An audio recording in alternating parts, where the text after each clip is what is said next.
We are so back. We are so freaking back. Alright, to anyone who may be watching this in the distant future, it's Pijo, back at it again with the torture. This is the purely self-inflicted hubris, the self-inflicted arbitrary punishment. Welcome back.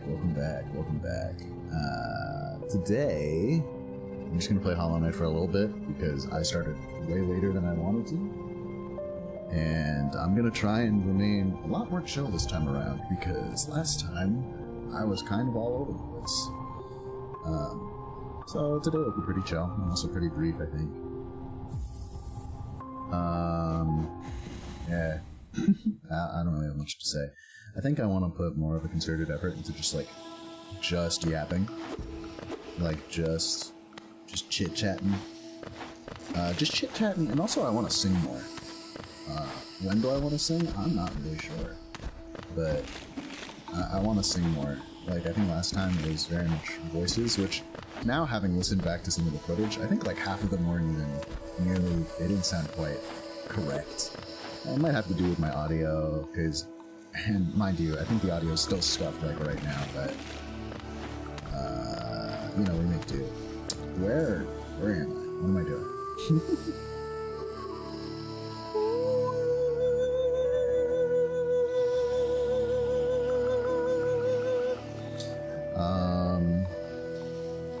Do I want to go to City of Tears, or do I want to go to... Yeah, I think I want to go dive. Yeah, so I want to focus a bit more on yapping and just keeping it chill today, see how it feels. Because I think last time I was very hell-bent on just stimming the entire time, instead of just making a concerted effort to just chat and actually put some thought into what I'm saying. There are also certain bits that I'd like to extrapolate upon, because I think that I didn't do a good job of talking about them, the bullying bit. Oh my gosh.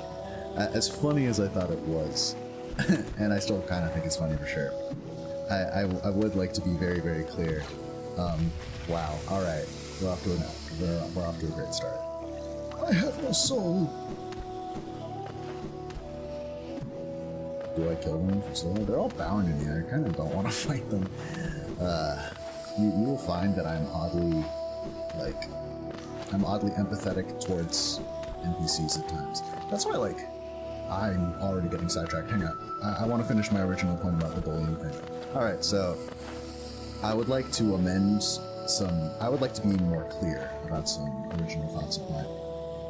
In the previous stream, I talked about how, retro bullies had way more style than current bullies of the current day. And in a sense they are, because largely speaking, they can't really carry out their bullying through, just on the web anonymously. They need to carry out their bullying in person. They need to stand on business, right? They leave that stuff on the court in front of the public, in front of the neighborhood, in front of everyone. Everyone's yeah, that's the neighborhood bully, Whereas, it's a lot easier to just be just a hidden, just a coward, I guess, on the internet. Not that, retro bullies were not cowards. A lot of them probably were cowards in their own respect. But you at least had to be at peace with the fact that people will see your face and tie it to that of the label of bully,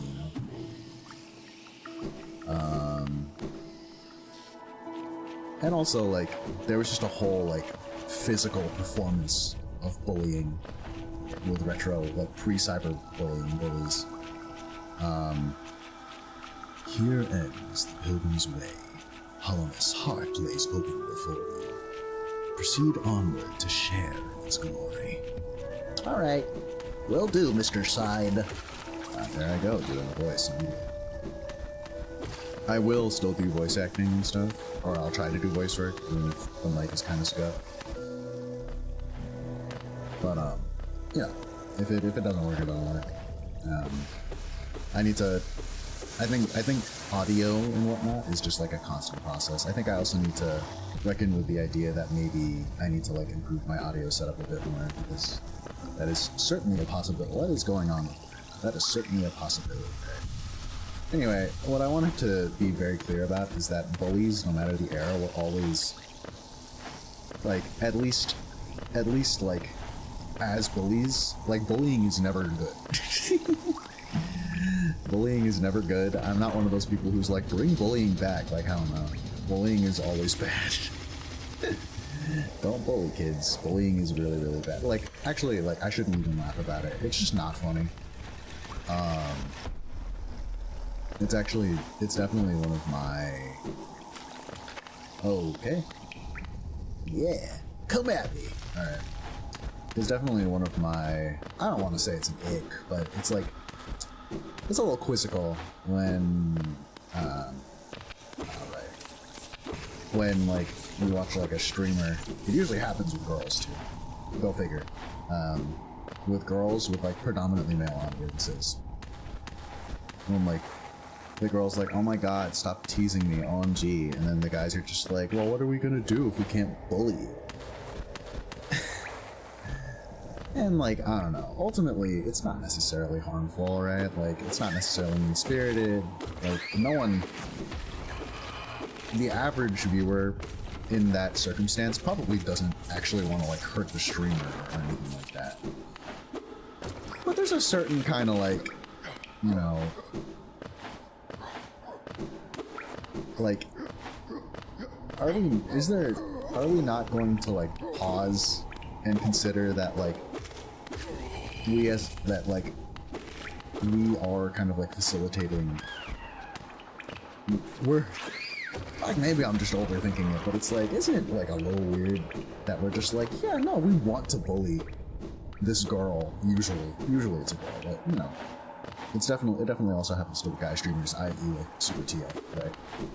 Like, yeah, dude, we want to bully. It's friendly bullying.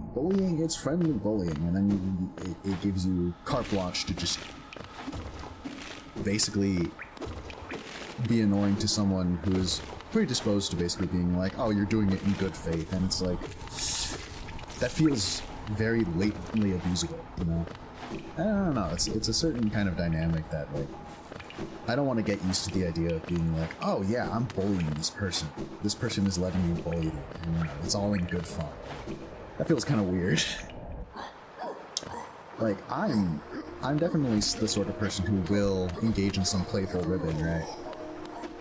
And, like, let's be serious for a second, and if I'm being honest for a second, I definitely am the sort of person, I definitely am one of those people who has said, like, LMAO, let's bully the streamer, right? But in hindsight, right, it's like, you know, it feels almost kind of embarrassing that I said that.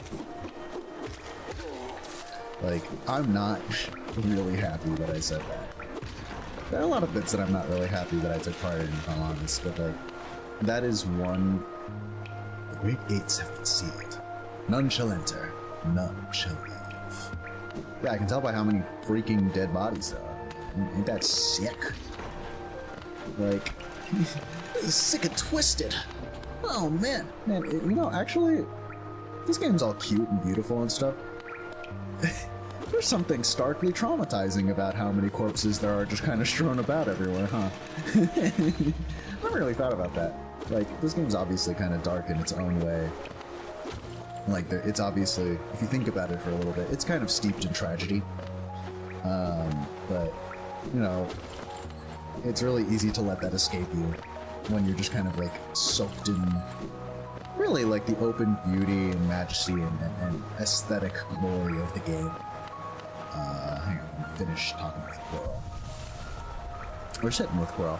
Hey, buddy. Hi. How's it Hey, how you doing? How's it hanging? Hey, how you doing? Okay, I'm sorry. I just pass out.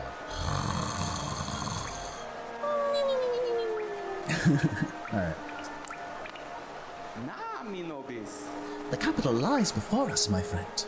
What a somber place it seems, and one that holds the answers to many a mystery. I too have felt the pull of this place, and now I sit before it. I find myself hesitant to descend. Is it fear, I wonder, or something else that holds me back? The city looks to be built into an enormous cavern, and the rain pours down from cracks in the stone above. There must be a lot of water. There must be a lot of water. There must be a lot of water. Water up there somewhere. I suppose, if the cave roof stayed strong this long, it should hold for us. Before I leave this kingdom, I'd like to see where all that water comes from. What a sight it must be. What a sight it must be. I'll see you at the Blue Lake, mister. If you look down from here, through the rain, you can just make out those twisted sentries, their husks still stuck in endless patrol. I'd be cautious around them, my short friend. The training will not have been forgotten. This city presents some formidable foes. Isn't this a wonderful spot for a rest? I so love the sound of the rain upon the glass.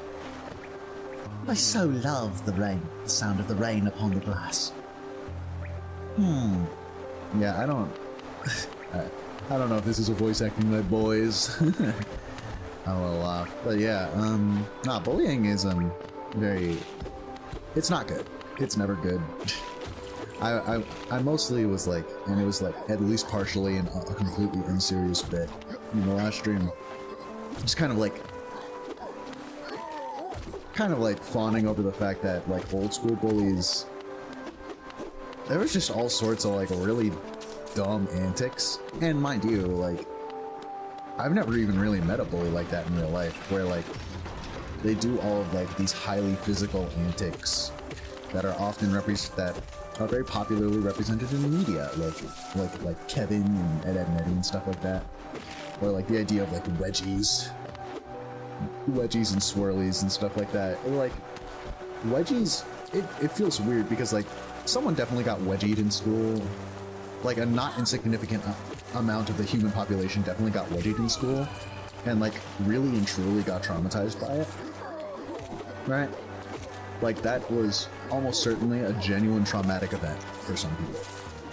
And here I am just kind of like talking about it out loud and being like, that's so quaint. You know, like I'd like to like for a moment like give my thoughts and prayers to those who got wedgied in school and, you know, didn't love it. You know, it was like an actually it was like a genuinely traumatizing life event for them, you know. Pour one out for the brothers, you know, because it's tough. You know, that was actually like something done to, in part, whether intentionally or no, like inflict pain upon someone, right? Like if you just recognize it for a second. So I don't want to minimize that, but I also just can't help but look back, and this is also partially me just like thinking about bullies and being like, man, they're like, if you think about what they're actually doing for a moment, it's kind of funny, like how performative, and depending on the kind of person you are, you could even like call it pathetic. Some of the shit they get up to is like, these are really like goober antics you're doing right now, like in the way that a lot of things are, right? Like bullying is a performance, you know, and like, you know, performance not in like the, oh, it's a stage thing, it's all pretend, and like, you know, the audience cheered, you know, like no, it's performative in that like, you know, this is something to like, I'm not doing it just for the hell of it, right? This is like something, this is like a demonstration. It's like a public execution, but like way less violent, way less heavy-handed, and not necessarily life-threatening. Like I am trying to socially execute you in order to like, you know, give myself uppies in the social hierarchy and assert myself. This is one way of analyzing it. There are a lot of reasons someone can bully, right? I'm by no means an expert on the subject, but my only point is that bullying is very much a performative activity. And so like old school, and so like that framing kind of makes the idea of, like, I mean, even without that framing, yeah, like, wedgies are just so oddly specific in hindsight and just kind of funny and goofy. Like, dog, why are you touching someone's underwear? Pervert, what are you doing? It's so goofy in hindsight. But again, I don't want to minimize the fact that that did, in fact, like, harm people back then. I'm just, like, so... Like, I can't look at modern cyberbullying and think, that's so quaint. Like, no, there's no way. It's just gross and awful. But, like, wedgies are so... Wedgies especially. Swirlies, like, I think still happen and are still nasty. Like, you're low-key, like, threatening to drown someone. Like, this, you are torturing someone physically. And wedgies are, like, kind of similar, but also, like... why? Swirlies are, like, really violent. Wedgies are, like... I mean, yeah, they're also, like, a brand of, like, physical abuse, but, like... I don't know. Not to, like, stack up, like, different kinds of bullying against one another. All bullying's bad, again, but, like... Wedgies? I don't know. I don't know how to... I can't explain it. Wedgies are so bizarre. Anyway. Have you brought me another nail to be honed? Leave it on the ground and return later if you're still breathing. Ranjo Stenja. Oh, I thought you were someone else. After a nailsmith, are you? Well, you found one. I'm not much for talk, but if it's a nail that needs repair, then you've come to the right bug. Your own nail is in quite a sorry state. It's obviously not one of mine. Still, anything can be refined with enough effort and skill. Even that broken blade. If you'd like, I can reforge your nail. It'll make the blade far more deadly. No! Nuh-uh! No sirree, Bob! You're not interested then. Suit yourself. You're still here? Is there something else you want? If you'd like, I can reforge your nail. Yes, sir.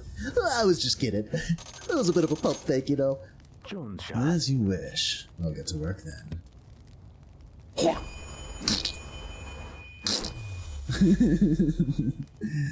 Nice. There you go. The reforging is complete. I've honed your nail's edge. You'll find it much stronger than it used to be. Head out there and test its strength against your foes. You're still here? Is there something else you want? If you bring me a piece of pale ore, I can forge it into your nail and make it stronger still. Alright, thank you, Mr. Nailsmith. Yeah, you know what? I'm liking the way it's looking so far. This is a real nice nail, sir. I really appreciate what you did. Some fine work for sure. Anyway, I'll be sure to come back and let you know how it does. But I have no doubt that your great work, it'll really do some numbers, sir. Thank you very much. I'll go looking for that pale ore you brought up, okay? Okay? Okay?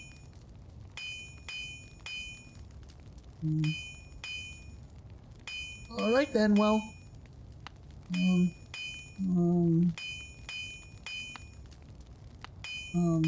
okay. Bye-bye! I vamped a little too long there. Alright. There was something I was gonna talk about earlier, and I got completely... And then I was like, wait, let me return to the original thing I wanted to talk about. And now, I completely have forgotten what that original thing was. That's like... Ah, man. Carrying out conversation... Dude, I'm so bad. That is the one thing I'm kind of worried about in the scenario that, like, I start streaming. I'm really bad at, like, actually remembering everything that I need to talk about. I have half a mind to, like, keep, like, a sticky note with, Oh, I killed edgeflies in one hit now. Look at me, I'm a big guy.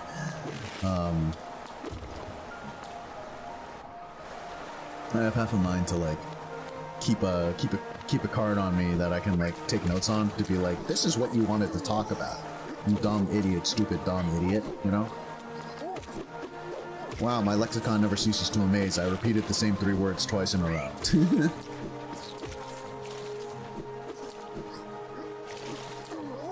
Yikes! Oh, oh man.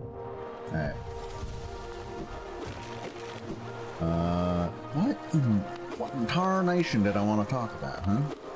I have no idea. I don't know, so much happened that I just completely forgot. Anyway, what did I want to do? There's something that, was I bringing it up? Yeah, I don't know, it's hopeless. There's literally no way. I'm a failure, actually, really and truly. There's just no way that I'm actually gonna manage to remember what I wanted to talk about. Yeah, so... Oh, I need a simple key, right? A mechanism with a simple key. The nailsmith is so easy to voice, by the way. So, in my voice work journey, I'm realizing that, like... Okay. One of, like, a handful of cutscenes in the game, and then Hornet's just like... Oh.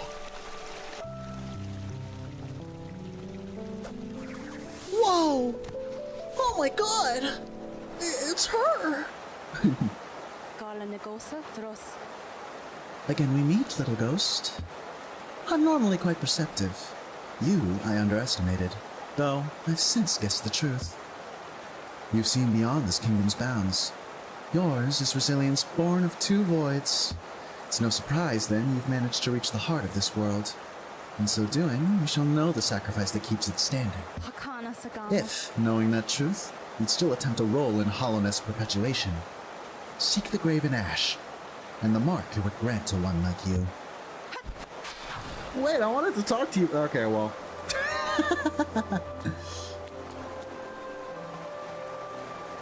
Memorial to the Hollow Knight. In the black vault far above, through its sacrifice, hollowness lasts eternal. You know, except, you know, that classic Dark Souls thing where, like, low-key, it's like a bit of a ticking time bomb, you know? It's not actually that stable. It's like a little bit tenuous, you know, just a little bit.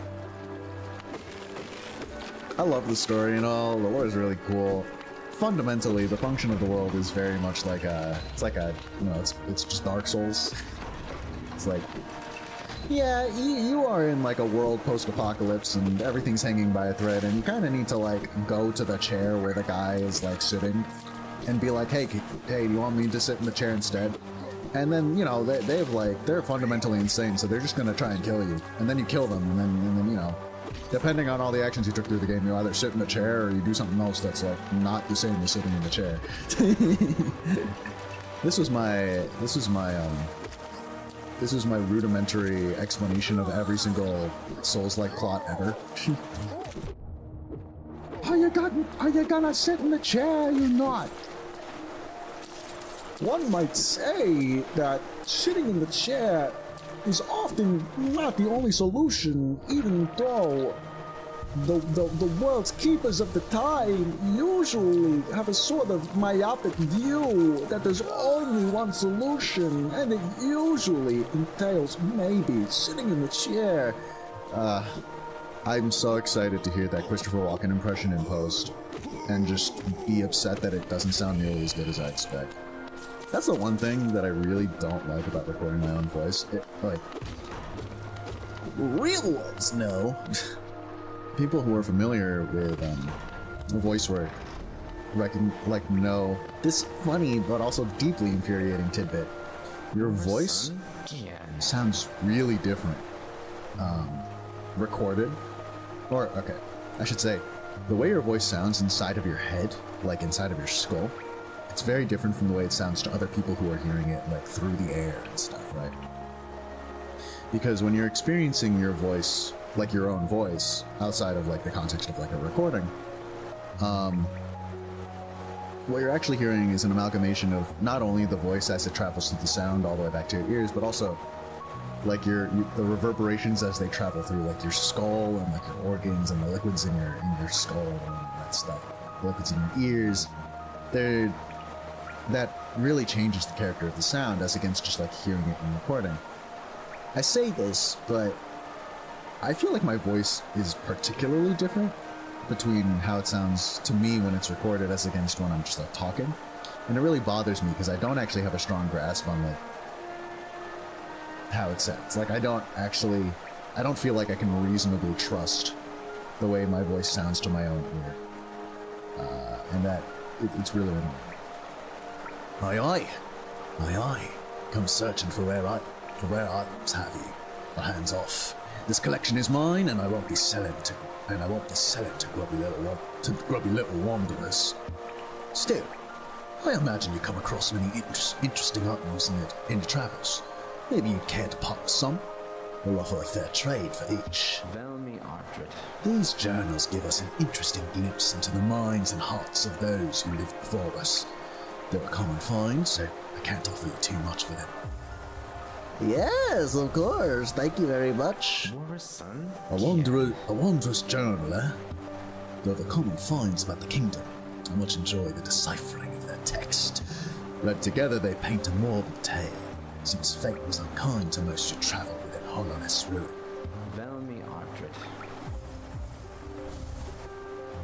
Another wanderer's journal. I might not offer a lot for each, but they're plentiful about the caverns, and I doubt we'll find another willing to make trade for Gia.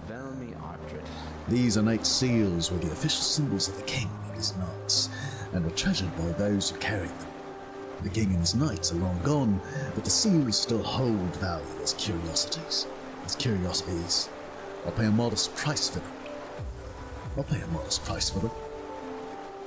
A Hollowness seal, huh? Very interesting, this. Do you know of the kingdom's 5 great knights?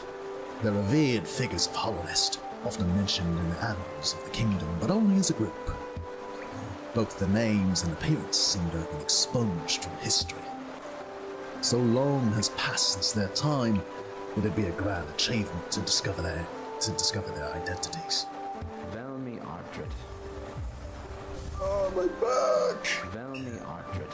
Velmy Artridge. Another Hollowness seal. Pass it over. I enjoy collecting their like, but there's little information to be gleaned with each. Mind you, they do keep a nice shine about them.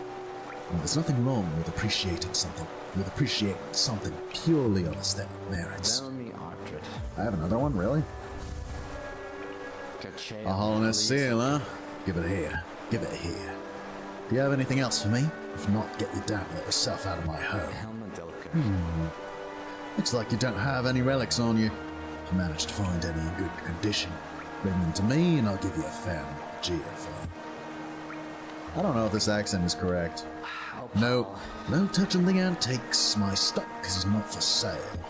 Still, if you've managed to come upon any interesting trinkets during your travels, I may be willing to trade. Step over to the counter here and I'll see what we got. There's forgotten history hidden in this kingdom's antiques, but few seem willing to look. Others come just to claw away at the cracks and ruins. Scavengers and thieves, it's contemptible. We've talked enough, I think. Relics need cleaning, texts need deciphering. Up with you. This isn't a museum, after all. Alright, fine. Alright. Thank you, mister. I really appreciate how knowledgeable you are about the kingdom. I think it's really impressive. And, I know others might think you're a bit of a standoffish guy, but, I really appreciate the work you're doing here. And thank you very much for the geo, too. I'll do my best to get you more relics to look at. Maybe we can find out more about this kingdom together, okay? Alright, well, good luck, sir. I'll come back the next time I got a good haul for you, okay? Alright, bye-bye, take care. Bye-bye, bye. What a sweet little guy. He's so cute. He's such a little cinnamon roll. So baby girl. Unlike the average 45-year-old man that people insist is baby girl.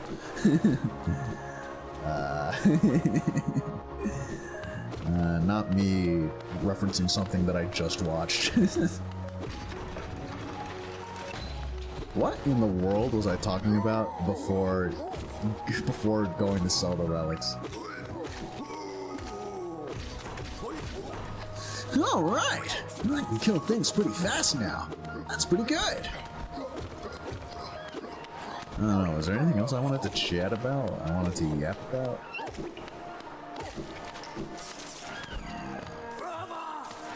Oh, you can stab. Yeah, well, it doesn't really matter. I love these sounds. It means that I'm gonna explode soon, and that's my favorite activity, personally.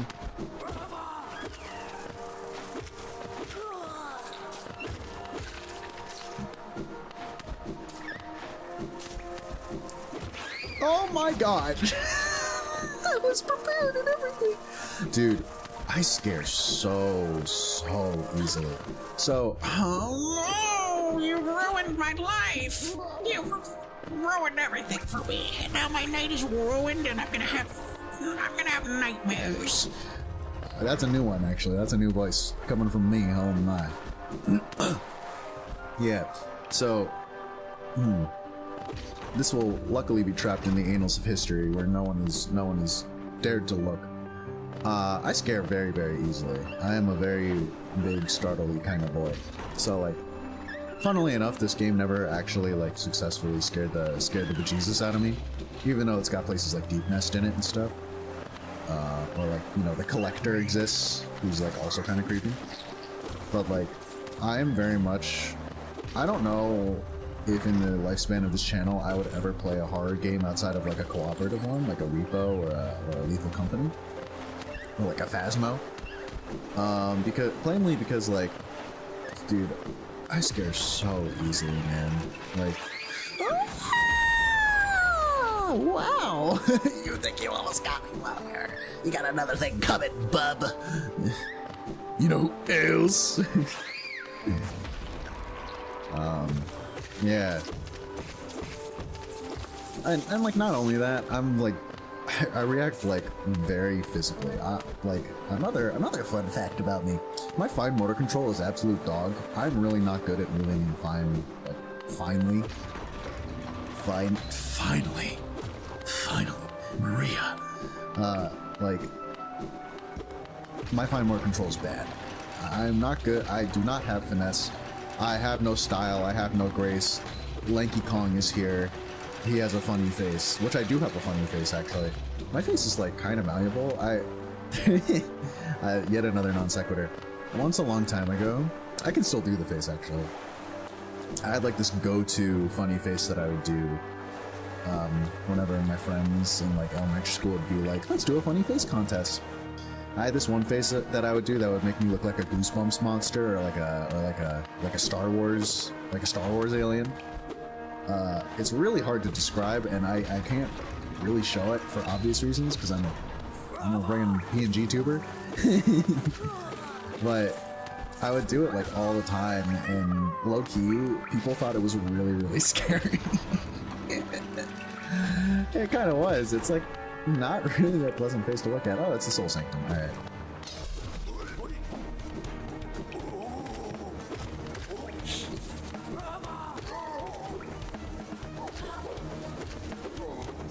Oh man.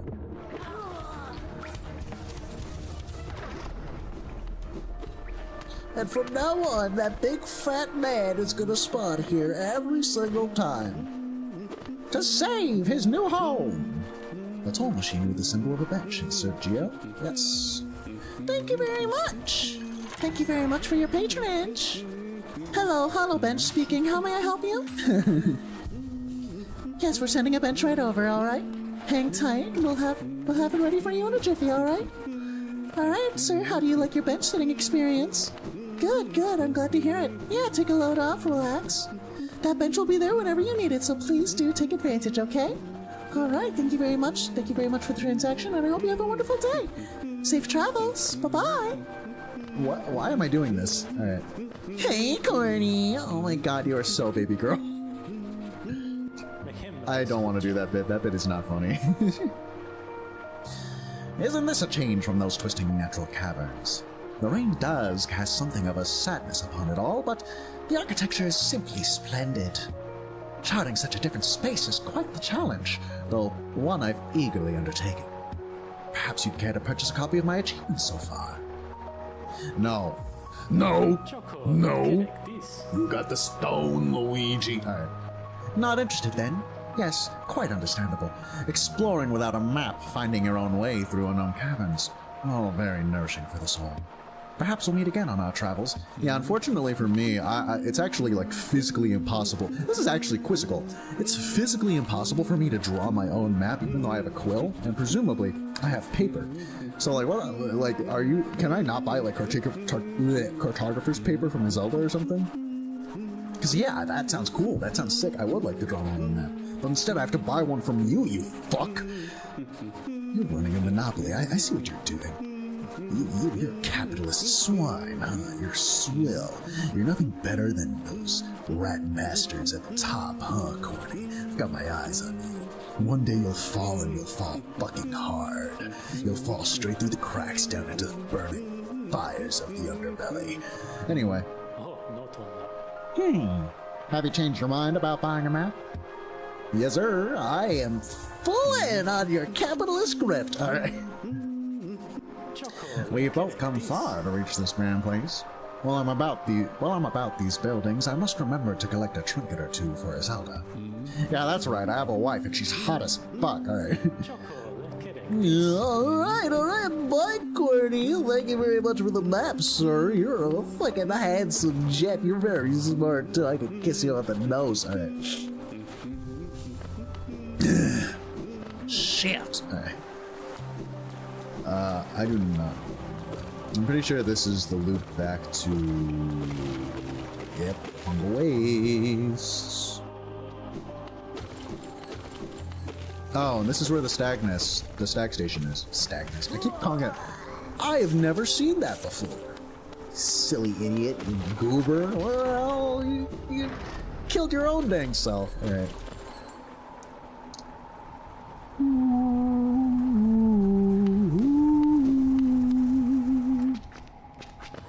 Oh, right, I did say that I would like to sing more, huh?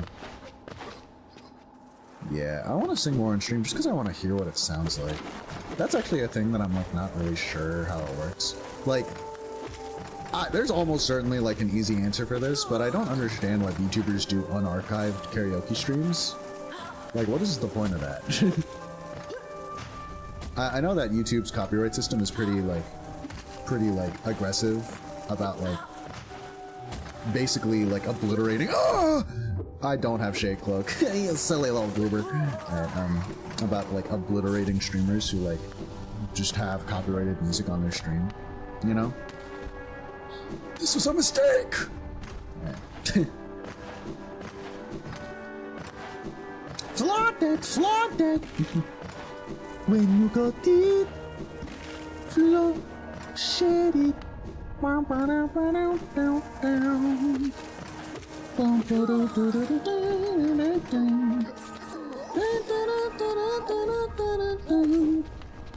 you go deep,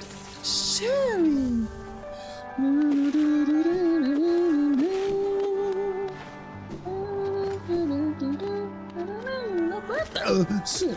When you're gone and shining out loud. Sorry. Yeah, like, I don't really understand the point of unarchived karaoke. Maybe it's to, like...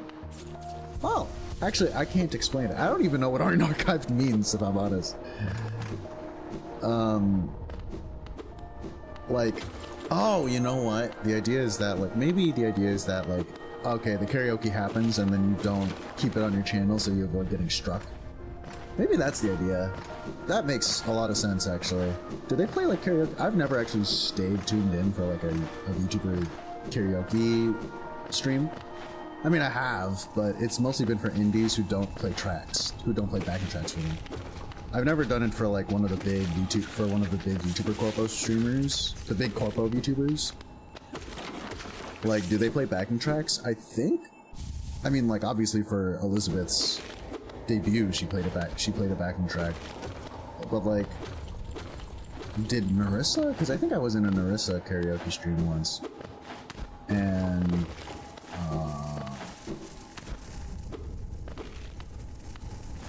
I don't remember. I think she had a backing track for Phantom of the Opera, if I'm not mistaken.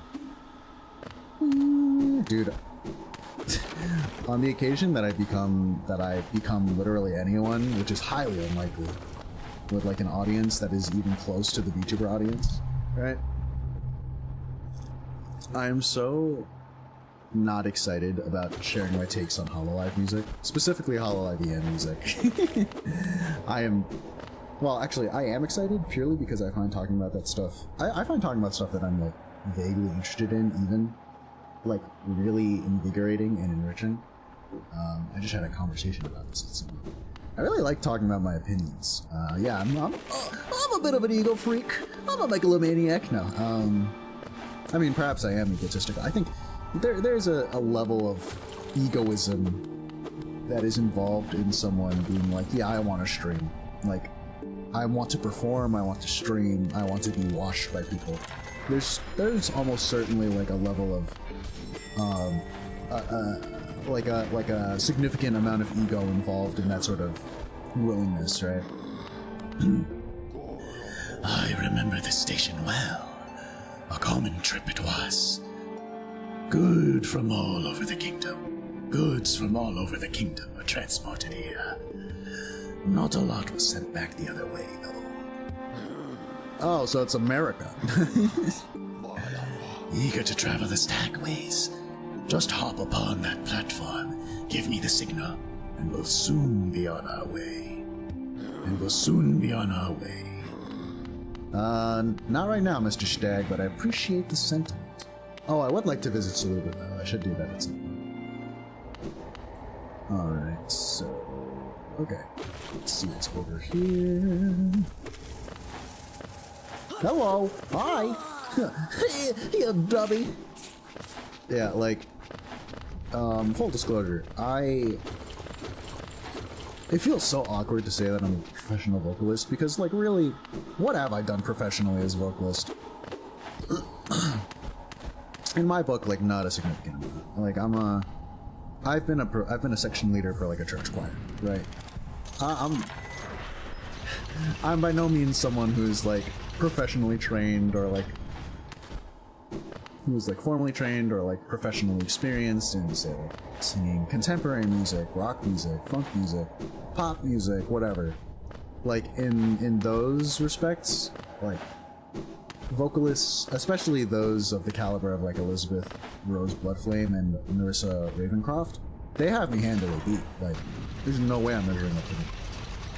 Furthermore, with my current audio setup, I doubt that I could churn out a vocal performance, like a sung vocal performance that sounds particularly engrossing, you know? I am neither good enough at handling audio, nor do I really have that much faith in my own vocal abilities. I actually really wonder, I've never gotten the opportunity to ask another vocalist about that sort of thing. Well, I probably have had the opportunity, I just never really think about it. Because I personally don't really like my own voice. You know? I think my own voice is kind of, which is kind of funny given that a big reason behind me streaming to begin with is because I want a place to kind of like develop my voice work chops. Like, I want to stream myself, you know, doing funny voices, voice acting, trying to do voice acting, singing, all that stuff. But I find myself oftentimes feeling like I really don't actually like my voice all that much. I'm kind of sick of my own voice, you know? I'm all too familiar with the parts of my voice that I find kind of lackluster or kind of unsatisfactory. And so, like, I'm just my own biggest critic, basically. And like, one thing that I think my voice is particularly lacking in is the fact that it's just not very specialized in any way, shape, or form.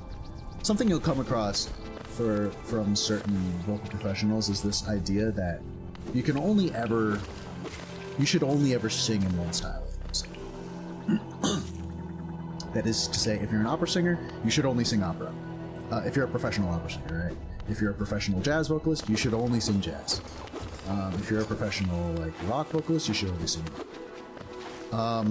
Obviously, there are people who don't do this. You know, they cross genres and they actually do modulate their voice stylistically in order to fit those jumps, right? Case in like one strong example of this is Cecile McLaurin-Salvant, who's a virtuosic vocalist. She can swing jazz, she can swing theater, she can swing opera or like classical. She is a very, very, very. She's an excellent vocalist. That being the case, there's a kernel of truth to this concept in that, like, you know, practicing singing a certain way just primes you to sing that way better, right? Like, you need, that's the point of warm-ups. You're basically priming the space, you're priming your vocal cords, your vocal tract for singing a certain way. Oh, you surprised me. Hello, hello. Come in, sweetling. Come in and make yourself at home. I'm Salubra, and this is my cozy little charm store. Did the town folk out there tell you to come and visit me? Yes, this is a lovely little village, isn't it? Warm and intimate and full of life. What were you talking about? Oh, yes, charms. I can see you've started your own collection. Very nice. I'll show you some of my own, and you can take one home with you if you like. Wow, those were lip smacking noises. That is epic. Thank you very much. What do you have here? Is this deep focus? It's quick focus. Shaman Stone. Heck yeah. Shaman Stone is great. Long nail? Question mark. How many do I need for this next one? You only need 8 more. Alright. I'll buy Lifeblood Heart. Steady Body, even though nobody ever uses it. Yeah, I'll buy quick focus. Why the heck not? Hey, Yog!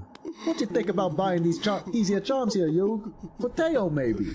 Teo? What does Teo even do in that? What do, like, any of them do for that matter? Like, Joey and Yuki I know are important. I have no idea what Teo and... what is his name? What? I don't even know what that guy... the triangle hair guy's name. What? I don't know what he does. Steven? Do you wear a lot of charms at once? It's a lot of fun, isn't it? Mixing and matching them to get the perfect combination. I don't know whether you've noticed, but some charms seem to like each other, yes. When charms like each other, they shine even brighter and sing even more sweetly. Even more reason to try all sorts of fun and surprising combinations of charms. You'll show me whenever you have a new favorite, right? It's a bit of a sin to wear too many charms at once, isn't it? Sometimes less is more. Yes, you shouldn't try to cram on more charms than you can handle. The effect could be positively overwhelming. My dapper gadfly, would you care to know how charms are made? I don't often tell my customers, what with the truth being a little morbid, but you're a sharp one, so you may have guessed already. Few ways a charm appears, but mainly it's from final wish, a dying bug's potent desire crystallized into these gorgeous, powerful trinkets. Now don't go getting too sad. There are exceptions, of course, and really, it's quite beautiful, making them all the more precious. Just think of all the little bug souls that went into creating your collection. It's like a crowd of strangers in your pouch, or purse, or wherever it is you keep them. It's rare enough that someone enters my store, but even rarer to meet one so striking. Those impressive horns, that fierce weapon, the air of mystery, oh, it's enough to make me swoon. It's enough to make me swoon. It's fair enough. Oh my god, I'm so hot and bothered by your little appearance. My own little knight in shining armor. So precious. Alright. What am I doing? What am I saying? What am I doing? Alright, let's gonna move on.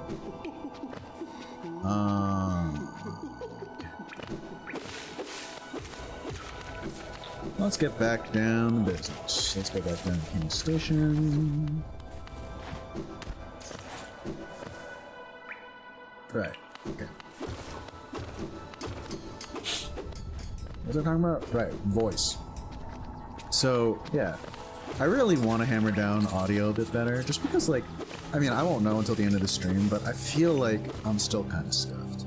And I'm wondering if maybe I should start looking into, like, more like, voice, like, control programs, or I don't even know what to call it, just, like, programs that will control, kind of like, not program. Like, how much can you even do with software, and how much can you do, like, with your setup, right? I don't know. I really need to look into it. It feels kind of strange because I have a HyperQuad X. I have a HyperX Quadcast. That's what it's called. Which is a pretty nice mic. It's a pretty nice casual use mic. But I've noticed, like, there are streamers who have used it before, that I've seen using this mic. But, I mean, to my ear, their sound quality sounds way better. And I'm wondering, like, why, you know? Like, how much... like, to be completely deadass, like, these are people who are probably way less concerned about how audio sounds than I am, right? But their audio sounds way better, I feel, or way more consistent. It might also just have to do with the fact that, like, I do a lot with my voice. There's also a part of me that's just like, maybe my voice just sounds ugly, you know? Which I think is patently, like, just a little bit toxic towards myself, you know, and also a little unfair.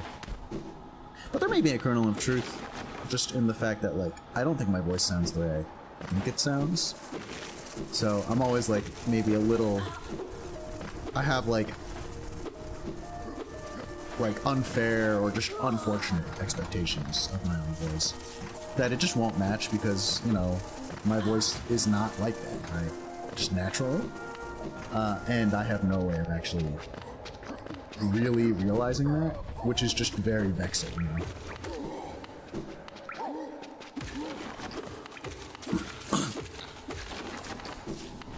I would really like to sing, like, have like a karaoke stream there one day and just see how that turns out. There's so many songs I want to sing on stream. It sounds like so much fun.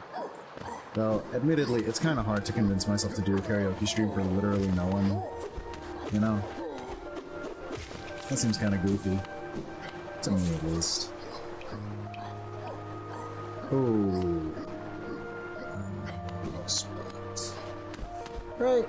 I want to go to the right. Yeah. Well, I need to wrap all the way around. But yeah, Hololive EN music. I don't have a problem fundamentally with Hololive JP music. I think all of it is like, oh, it's like pretty solid J-rock and J-pop, you know?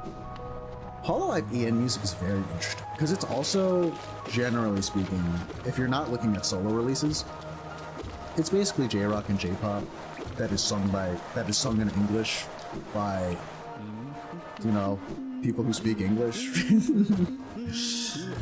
Shocking stuff, I know, but like, there's a lot of very interesting kind of like rippling. There are a lot of interesting consequences that come from having to work with the kind of batch that Hololive EN has, as against just like, you know, all of your ubiquitously Eastern Asian batch of like Hololive JP girls, you know. There's some interesting consequences to that. There's a mini boss here. Come at me, swine! Oh, hey. Oh, that was fast. Alright. Is he really supposed to die? Alright. Is he really supposed to die that fast? I don't remember that fight being that fast with an upgraded nail. It's kinda nuts.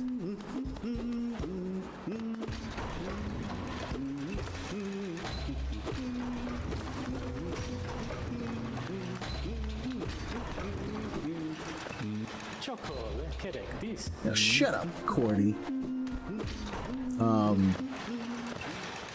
Oh, this is where you use the elegant key. An ornate door made from glistening metal. There's a slot for some kind of key. There's a slot for some kind of key. No doubt, surely for such an ornate door, it may be some sort of elegant. It must be a sort of elegant key. Correct? Did I get it right? Or did I get it right? Yeah, like, listen, man, for one thing, music education in Japan is just built different.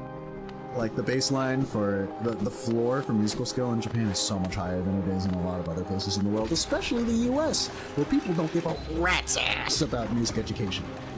Which is really, truly a shame, as someone who really, really likes music and sees a lot of potential in music learning, but, you know, whatever, who cares? I'm just a random guy. I did do, Ballin class. I'm kind of sad that I didn't really do anything with it. I did do, like,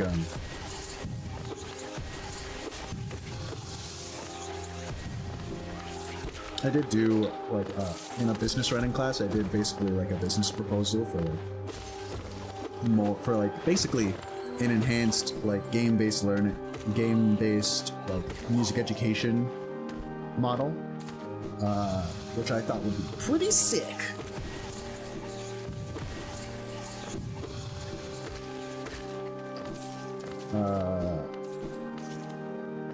Damn, moving in this game's fun. But, yeah, no, in Japan, music education is just generally, you know, it's taken a lot more seriously, and there's a lot more stock put into it. People care about it, right?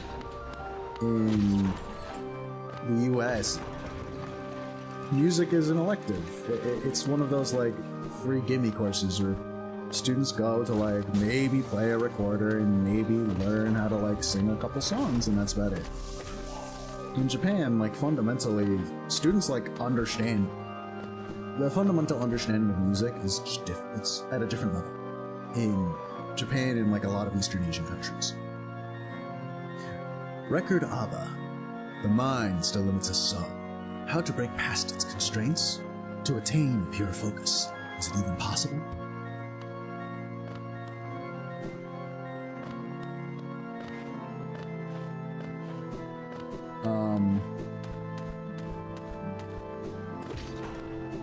Furthermore, like, everyone coming from basically the same geographical location and speaking languages that are way similar to one another as like a fundamental starting point, it makes it way more likely that they are able to blend very, very effectively and harmonize very, very effectively, because foundationally, the way they sing, the way they speak, the way they shape their vowels, all that jazz, it's a lot more similar, you know? And without going into the weeds, basically, if you're pronouncing things the same way when you're singing, it makes it a lot easier to match pitch and to harmonize and to stay in tune with each other. Now, which is a great strength for a lot of idol music groups and a lot of Japanese music groups. If you learn music the same way, the core idea, of course, is that, like, if you learn music in very similar ways, if you learn to sing in very similar ways, and if you speak the same language, or at least languages that have you pronouncing things, especially vowels, very similarly, you know, you're in a good spot to, like, actually harmonize and blend well with it. With this in mind, you might notice, like, the issues, some obvious issues that Hollow IBM will run into. Music education is way more stratified amongst the members of Hollow Live English. That is to say, like, the levels of musical understanding, musicianship, vocal technique, vocal experience, it varies way more wildly across the spectrum. Even between people who are very experienced, the stylistic leanings of, say, like, an Elizabeth Rose Bloodflame, very, very different from those of a Nerissa Ravencroft. Not to say they can't sing in the style that the other tends to sing or be strong at. It's just that they're kind of predisposed to singing in certain ways. Oh, it feels so good to get to just say this stuff and have it be somewhere. That's awesome.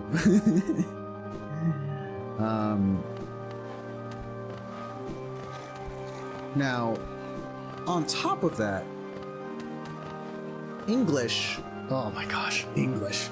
Ooh, this is the other great, great challenge of making like ensemble-based idol music for for Halawad Ian. English is a really. I'm not gonna say it's the worst language to start singing in. There are some valuable lessons you can learn from like learning to sing English. But they're very hard-fought lessons, I should say. I'm so bad at this game. Basically, English is fundamentally like a pretty inconsistent language in terms of the way things are pronounced, as opposed to like a lot of other languages like Spanish, Japanese, a lot of Eastern Asian languages. Tagalog is very, very consistent. English is so, because it's inherently, because like it is just a hodgepodge of like a lot of different words in a lot of different languages. There are conventions of pronunciation that come from languages with completely different sound palettes, you know? And so then you end up having just like a wide array of like really a wide array of like methods of pronouncing vowels. And not only that, you have a lot of different accents of English that further muddy the waters. English bad. No, so like, for example, like an example of something that is very simple in Japanese that is not very simple in English. Let's take the iconic One-ne-san utterance, ara ara, ara ara. And when you say it like a Japanese person, ara ara, you know, you have like three very simple elements to it. You have like a purely consonant flipped R sound, you know, and then you have the A sound, ara, and they're both exactly the same, ara, ara, ara, ara, like if I chopped out the R, it would just be you know, I'm not changing anything about how I'm pronouncing the vowel between the first and ara and the second and ara. I'm getting so distracted, holy.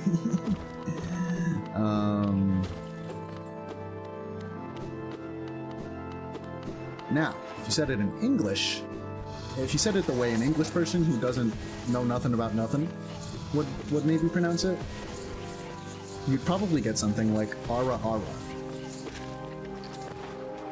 Let's break this down. Ara ara. First of all, the A's. The way the A's sound between the start and the end. You've got ra,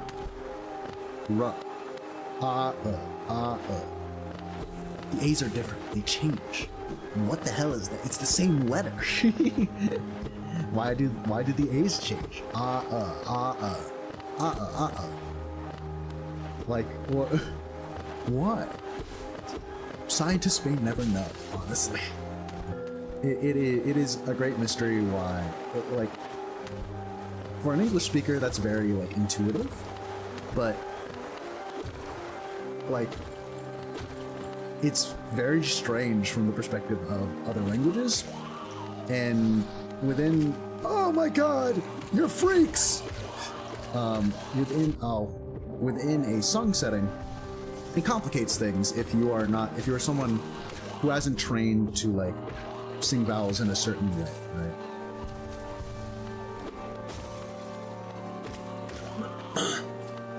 Like that lack of consistency can produce problems in a performance setting. But the second complicating factor, which is arguably way more endemic to English and a lot more, like, you know, introduces a lot more kind of like nuance to how we need to kind of think about singing English, is the phonated consonant. What do I mean by phonated consonant? The R in Ara, ara. Don't mind me, I'm just gonna start fighting Soul Master while I'm talking about this. The R in ara, ara, you'll notice, isn't flipped. It's not ara, ara. No, it's voiced. Ara, ara. That is to say, it's almost like I'm kind of like, it's also like a vowel, except because it's like a transitionary vowel between the first A and the second A, there's like, it's like a whole, like if we break it down into like its individual parts, it's like 3 different vowel sounds. This is really hard to talk about while doing this. By the way.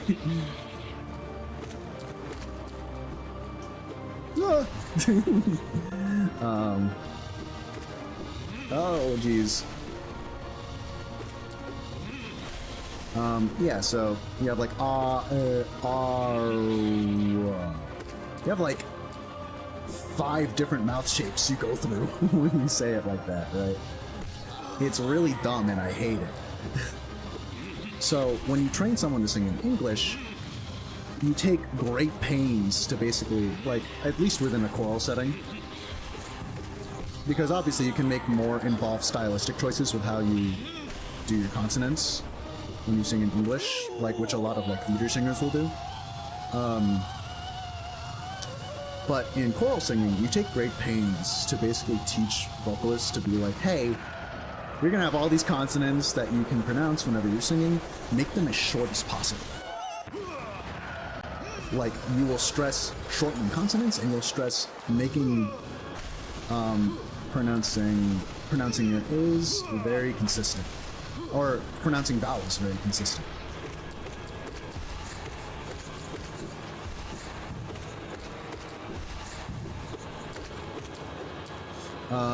So,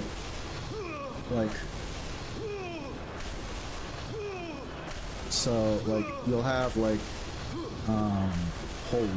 So, like, an English singer will see ara, ara. I mean, for one thing, they'll probably be taught how to flip their R's at some point, but assuming they aren't, right? They'll probably learn, okay, I need to pronounce the 2 A's the same, so I can't be like ara, ara. It has to be ara, ara, right? Ara, ara. Let's assume that's the melody. Ara, ara, ara. Right? And you'll notice, consume the desolate dive. Tap circle while holding down to strike the earth with a burst of power. Spells will deplete soul. Replenish soul while striking enemies. Oh yeah, iframes! For those not in the know, this is probably the best spell in the game from a speedrunner perspective because it gives you a bunch of iframes. It lets you ignore a lot of attacks to just spam Desolate Dive, basically. But yeah, like, so you'll notice I'm also shortening my R, just like intuitively. I'm making the R sound as short as possible. So, all well and good, that sounds simple enough. Is it simple, actually, to train that sort of thing? No! The reality with singing and vocal technique is that it requires, like, a good deal of bodily awareness, and, like, it requires you to be very in tune with all mechanisms, with as many mechanisms across your vocal tract as you possibly can. What is the vocal tract, anyway? Dude, I'm really going into the weeds, holy. All in the service of the app. Right, so... what did I want to say here? So... the vocal tract basically encompasses, to my understanding, everything ranging from, like... what the... okay. Record sender. Spare thought for those consumed. Through their grace we are evolved. No plague of mine shall overcome us now. Right. So, the vocal tract basically encompasses everything ranging from, like, where, like, from your lungs to basically your lips. To, like, your face, more specifically your lips, are, like, the exact ending of your vocal tract. If I understand correctly. Come at me, cretins. I wish I could kill you guys in the movie.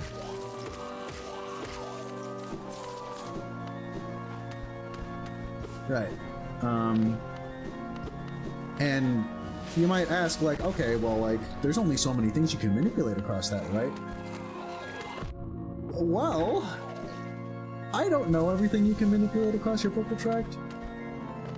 If you had to guess, you'd probably say, like, okay, well, there's, like, you know, you can probably do stuff with your throat, and you can probably do stuff with your mouth, with, like, your lips, and, like, maybe your tongue. And you'd be right. Those are ingredients. One thing of note is that the throat itself has like a lot of different things in it. So like you can manipulate your larynx, you can manipulate your hyoid bone, you can manipulate your velum. You can also manipulate your soft palate. Your tongue is really, really big. So there's the back of your tongue, there's the tip of your tongue, there are the sides of your tongues that you can actually manipulate. You can manipulate how thick your tongue is, how thin your tongue is, how stretched out it is. Your lips, you can manipulate how far pulled back the corners of your lips are. You can manipulate kind of like, oh hey, you can pucker up your lips so it's a bit more like a tube. There's a lot you can do. You can also engage resonance across different parts of your face. You can make your voice a lot more nasal, you know, like you can bring the resonance really far back so it kind of introduces a lot more darkness to your voice. There's a lot of things you can do with the vocal tract. And what makes it particularly galling... Oh my god! What makes all of this particularly galling from an educational standpoint and from like a knowledge standpoint and from the standpoint of like someone trying to practice all of this stuff is that you can't see any of it. Right?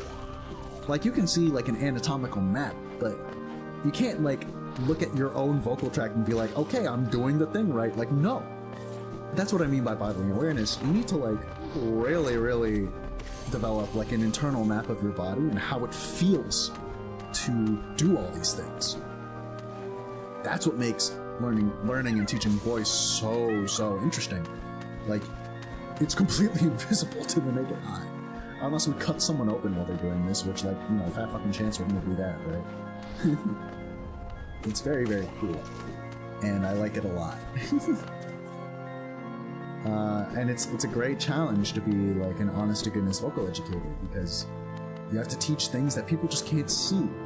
And you have to develop an intuition for things that people may very well not have the wherewithal to have ever interacted with in the first place. There are people who are convinced, understandably so, right, that they are not made for singing, that they can't do anything with their voice, that their voice is just, you know, it's busted, it's bad, it's not good for singing, right? They don't got the chops, you know, they don't breathe right, they don't got perfect pitch, which is a musicianship thing. That's not even like it's not a singing. I mean, pitch can be impacted by vocal technique, but that's, you know, that's a whole other, that's even more weeds.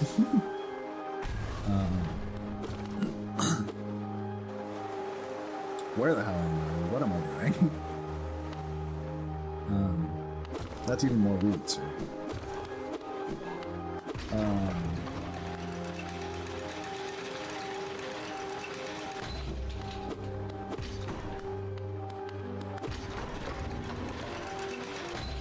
Like, there are people who have gone their entire lives without.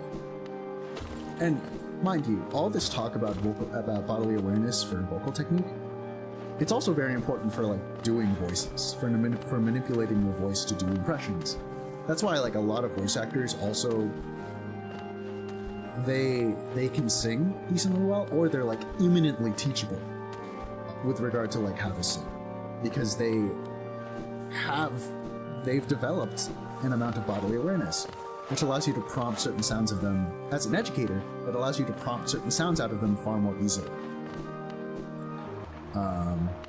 Certain techniques out of them a lot more easily. You can just like, oh, I want to introduce more nasality. You should introduce more nasality in your technique. What does that mean? Can you do your best SpongeBob impression? Like literally, right? That in part, I mean, a SpongeBob impression is a lot of things, but one thing at least is introducing nasality. It's a lot of things, but that is one of the things. Voice work and vocal technique are very complicated. There's a lot of levers to flip. It's just so fascinating. It's so engaging. I love it a lot. I think it's very, very, very interesting.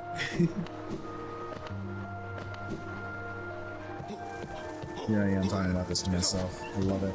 Love it so much. Shut up. Yeah, but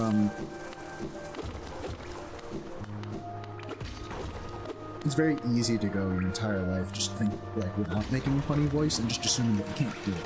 I mean, that's just true of all skills, really. It's very easy to go forever, just never having tried it, and then like tacitly concluding, yeah, I just can't do this thing. Which, like, literally, like, yeah, no, you don't have the knowledge to do it. But, like, no, you can learn to do it. Skills, every skill just takes time and dedication and practice, you know? It's just the way it is. So, to take it all the way back to Hololive EN, basically, whether intentionally or no, Hololive JP can successfully put together ensembles of vocalists who all sing similarly because through a combination of like their language, their musical upbringing, cultural background, all that jazz, they kind of have like a pretty strong, a pretty unified starting point, just inherently, in comparison to Hololive EN vocalists who are wildly all over the place in terms of like, oh, like, where the hell am I supposed to go?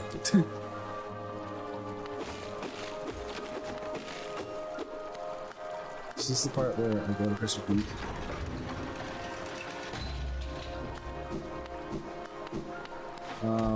Right, so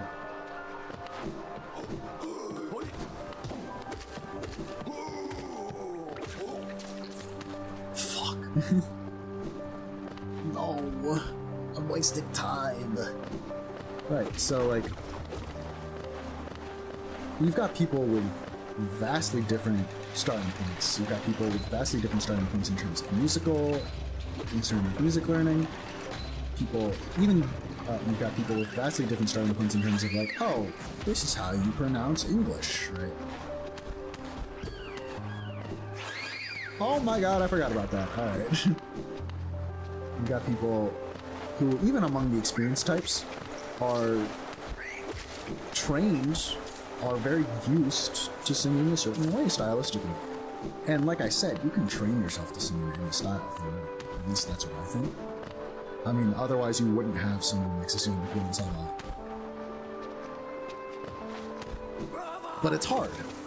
That is like a hard, that is a hard fought skill. That is a skill that is very hard fought. You know? One does not simply do that. And competently singing in one style takes preparation, you know? I do eventually aspire to do a karaoke stream where I sing a lot of different styles of music and a lot of different voices. But I aspire to do that knowing that there's a decent chance that, like, my voice will just, like, partway through be like, stop, please, I swear to God, you know? Because it's hard, and it's genuinely taxing on the voice. I'm fortunate enough to have gone pretty much my entire life without ever having actually damaged my vocal cords. Despite all of, like, the hell I put my voice through, the one main tenet I've put up for myself, I've tried to abide by, under all circumstances, is to never, ever, ever, is to never do something that hurts. Like, as soon as I notice that something hurts to do with my voice, hard cap on it. Like, I'm very in tune, or I feel like I'm very in tune with when things kind of, like, misclick in my voice. You know, they cinch up wrong, and something feels bad. Singing should never feel bad. It can feel exhausting. It's literally very physically involved and genuinely physically taxing, right? It shouldn't be painful. It shouldn't feel bad. Like, exercise, to my understanding, injure yourself for exercise. You are like breaking down muscle tissue so that it may be repaired and come back stronger, but you're not like trying to hurt yourself when you exercise. I mean, that is a way of exercise, I think, but like that's not really the goal. You know.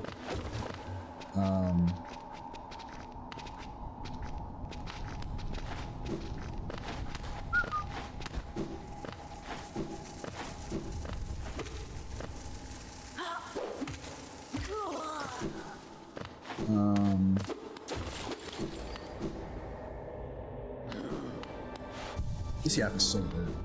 I'm actually having a lot of fun talking about this.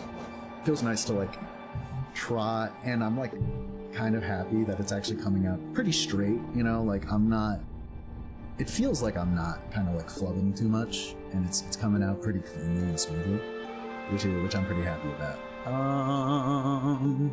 Right. Dartmouth. Okay.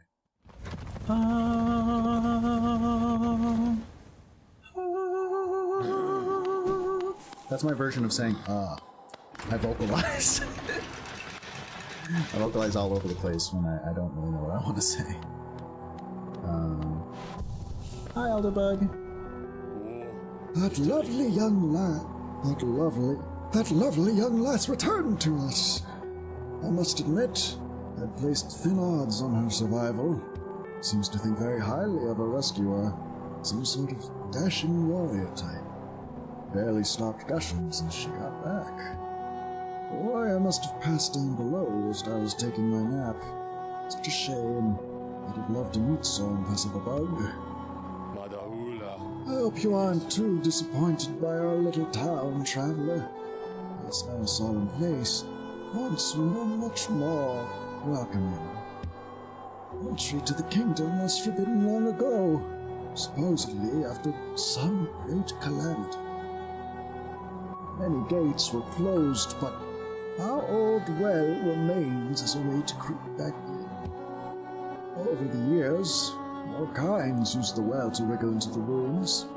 Wanderers, thieves, adventurers. Funny how few ever came back up. Perhaps they find what they're looking for. I'm not so naive. No doubt they've all been gobbled up. There are countless dangers in those depths. Did you see that tall cliff beyond the town's graveyard? That's only the base of a much larger peak. There's mines and machinery, and all sorts of valuable rock forms inside. Only a traveler through Dartmouth headed straight forward. Feeling tired? I will always, forever be a sycophant of the bench, a worshipper of the bench. I am Solaire of the bench, Solaire of Benstoria. I swear by the bench I live, by the bench I die, by the bench. And you too shall know of the great and wonderful magnanimity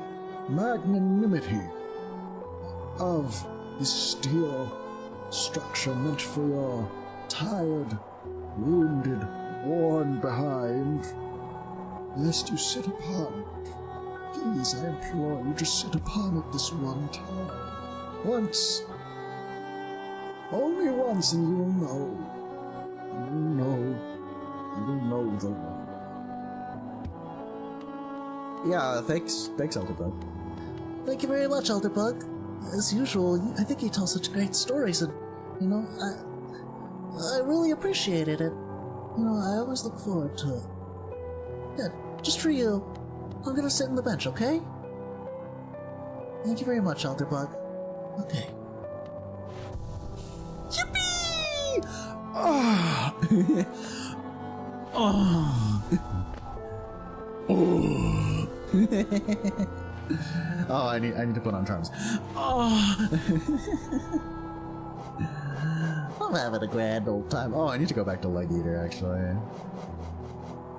So, the idea is, I'm gonna get a fashion stream.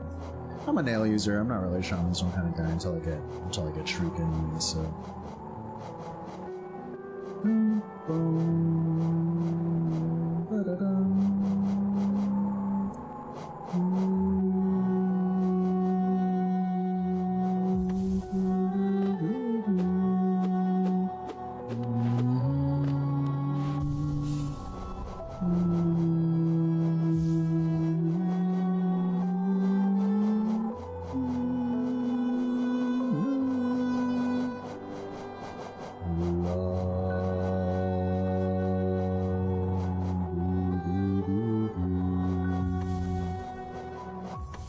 Alright. Howling Cliffs or Crystal Peaks? Crystal Peaks gives me C-dash, Howling Cliffs gives me literally nothing. It gives me Grim Trip, I guess. Oh, Tiso! Actually, very fortunate. Pay. Pay. Pale thing, you wear that mail with ease. If you're in search of combat, you'll find no great warriors in this decaying burrow. I've heard an arena exists somewhere below, one built for our like. Meet me there and we'll test what skills you possess. I'll be heading down soon. Come and find me if you dare. Harvest, what challenges await in its ruin. Case no bueno. That's actually really hard to do. Case no bueno. Alright, let's see what the Crossroads have in store for us. I feel like there was something more I wanted to say about voice work and stuff, but I completely forgot what it was. I got so sidetracked and the bench thing, right? Right, so yeah, basically Hollow IBN needs to do like a lot of work to basically unify the vocal sound of the members so that no one on the ensemble gets left to hang out to dry, right? The disunity, the stylistic and like kind of the stylistic dissonance between members, whether it be due to lack of experience or difference in training and upbringing, probably isn't like a very meaningful weakness for a lot of people. For me, it's really noticeable. And it makes really big ensemble numbers like Odyssey and Breaking Dimensions kind of tough to listen to. Because it's like, wow! Especially like, it's really interesting to see which gens just naturally blend together better. I think Gen 3 blends pretty nicely, just naturally. And Gen 1 blends decently enough. Though I think that's something they very much work towards. But there are a lot of times when it feels like, you know, some members inevitably are hung a little bit out to dry. And it's not even just because of the training, right? It has more to do with like the way the song is structured and composed, the way the voicings are done, the way everything's written. I don't think that the people who actually compose the songs, I'm not convinced that the people who compose the ensemble numbers at least put in the effort to like spotlight the girls correctly. It feels more like they're just like, okay, I gotta give everyone a solo, here you go. And they just kind of, it's like a bulleted list of just like giving people stuff to stuff to sing. And, you know, it's not arranged or voiced or composed in a particularly compelling or flattering way. Which makes me kind of upset, because I think fundamentally every girl has something unique and kind of charming to offer on several fronts. I'm saying all these things and drawing these distinctions in terms of like technique and practice, as if to imply like, oh, some of the girls sound bad, or just like as they are, they sing bad. They sound bad when they sing. No. Fundamentally, I think every single girl in Hololive EN has a nice voice. Obviously, some of them are more experienced singing and have the wherewithal and expertise to make more informed stylistic choices and to do more technically rigorous things with their voice, right? But fundamentally, I think all of them have a nice voice that can do nice things and can sound very flattering and like appealing. They just need to be like primed for it, and they need a setting that facilitates their sound, you know? And for a lot of reasons, I'm not really convinced that the ensemble members do that particularly well. That's why, if anything, if I listen to any Hololive Moon projects, it's usually the solo stuff, because they're allowed to just kind of indulge in themselves and their own stylistic leanings. But I am very much rooting for the day that they have big ensemble of group numbers that I find actually genuinely compelling and well put together. I am looking forward to that day. I am very much rooting for that outcome. Okay. Go. Oh, hurry, my one.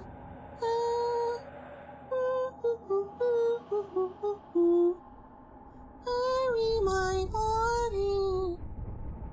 Cover my shell. What meaning in darkness, yet here I remain. I'll wait here forever till light comes again. Hurry, body cover shall darkness, no meaning, dangerous, still remain light again.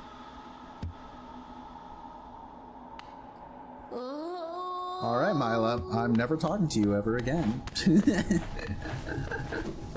No particular reason why, I'm not doing it.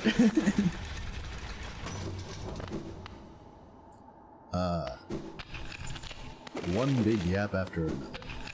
So, one might be curious, hey John, what are your stylistic leanings? What have you trained for? Well, wouldn't you know, viewer? Nothing. So, I have like a pretty interesting, it's not an interesting vocal history. I have like a vocal history that is fraught with disorganization. Basically, I've had formal lessons. I can count on my hand the number of times I've had formal vocal lessons. And my actual, like, musical journey, like, my career, quote unquote, from, like, middle school onward, has taken me on primarily, like, through choral, classical, and theater roads. But truthfully, I've always wanted to sing basically all kinds of music. And so I've tried to sing all kinds of music. Right alongside someone I know in my personal life who's a lot more informed on the matter than I am. And she's done a lot to basically help me to guide my vocal journey and basically,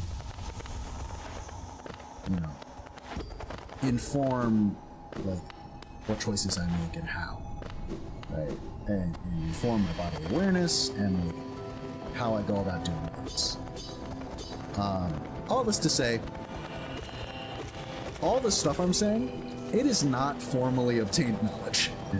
I didn't go to an academic institution for vocal training. I didn't like get I don't have a certificate. I don't have a degree.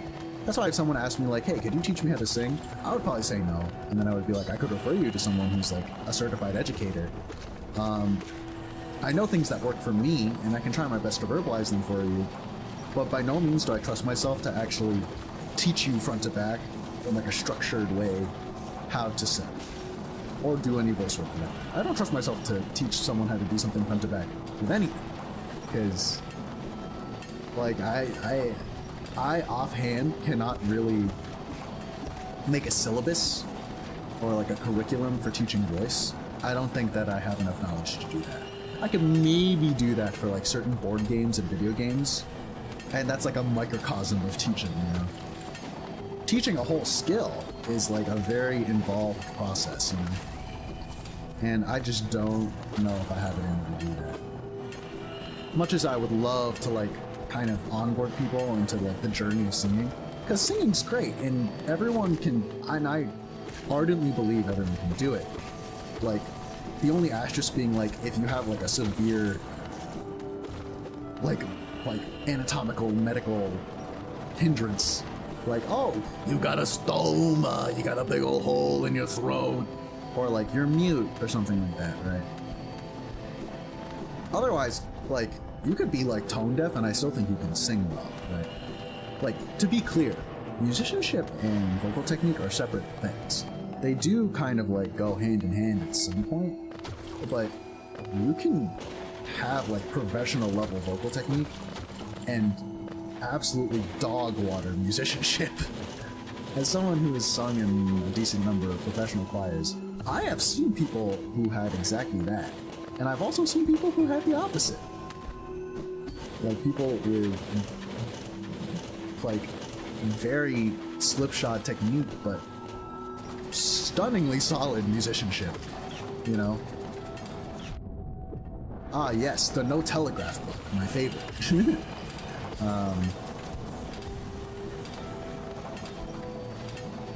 And mind you, I say this while also like wanting to stress, you can cultivate both. You can cultivate a high level of musicianship and like a very strong, highly stylized vocal technique at any age, barring, you know, those limitations I listed earlier. Right? It's very, very doable. You just gotta, you know, like any skill, it just takes time and effort and diligence, right? This is maybe perhaps the most rude enemy in the entire game, purely because there's literally no telegraph for their attack.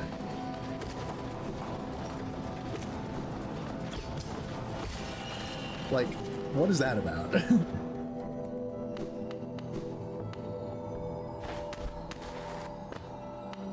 Oh, there's a bench here. Nice!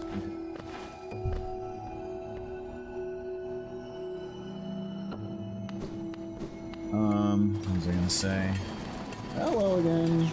See, like, and there's no rhythm to their attack. That is dumb. That is dumb and stupid, and I forgot they existed, and I hate them.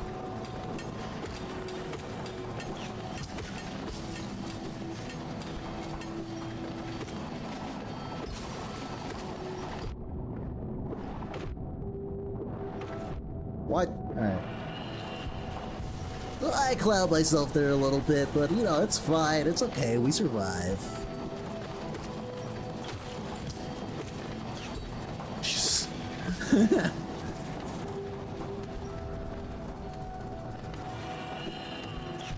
I'm gonna scream.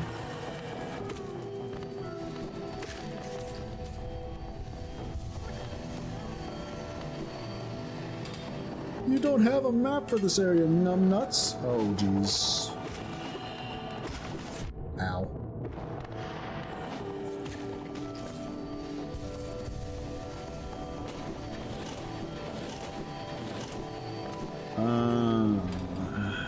But yeah, my vocal education, or lack thereof, very, very, just like smatterings of stuff throughout like the past decade or so, a little over a decade of my life, of me just like, and me just constantly singing in passing, and like taking just like a smattering of mental notes of what has and hasn't worked in various settings, to ultimately put together just like a very like slipshod vocal profile, where I can kind of sing a lot of things, and I kind of have an idea of like how to sing in a lot of styles, but it's shaky, you know.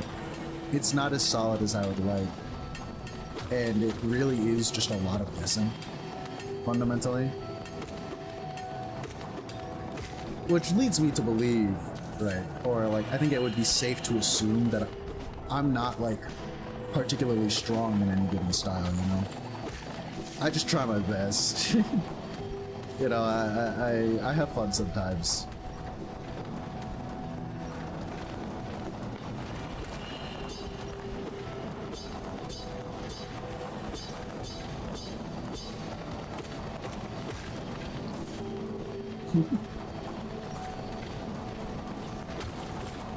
Anyway, please listen to my mixtape. Please, I'm begging.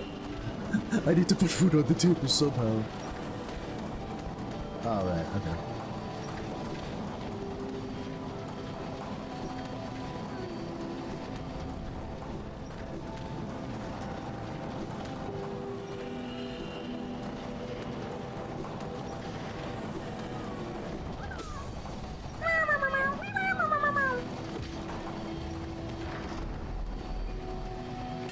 like, I've just always, like, knowingly or not, I've been very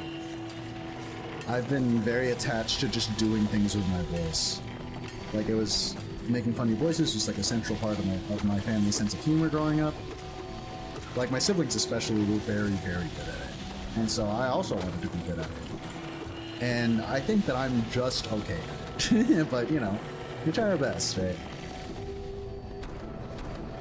Oh, hi!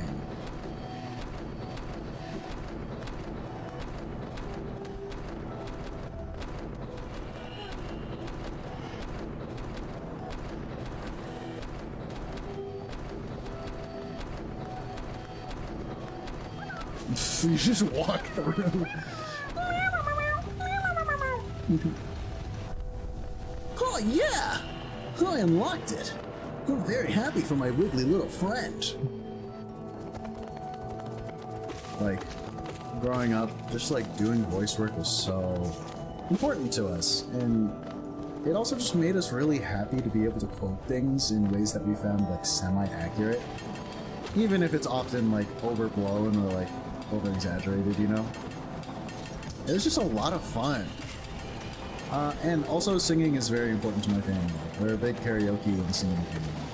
We did church, we did choir growing up, we did all the singing. Any chance we could get, we would sing. To the extent that, like, it was weird for me to realize just how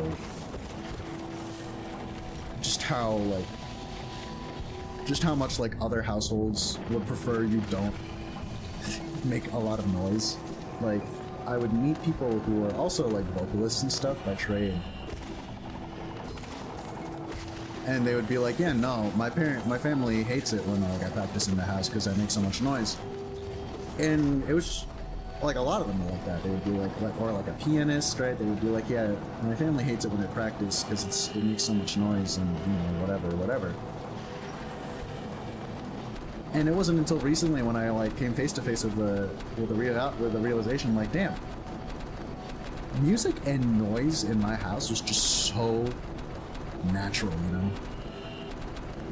Like, it was just something that I completely took for granted, like my family is just so okay with, like they are just like, yeah, no, music is just a natural, it is like a natural background element of our lives, right? And it's not even like every person in my family is like musically gifted or something like that. But we all just love music, and in a sense, in a manner of speaking, we love noise, I guess. Or we're very at peace with noise, you know? With sorts of noise, I should say. Since then, some of my family members have kind of grown to appreciate silence and peace a bit more. But noise has been something that we've just kind of had with us for like a very long time. Been chill with it, you know? I'm a little lost, I'm not gonna lie.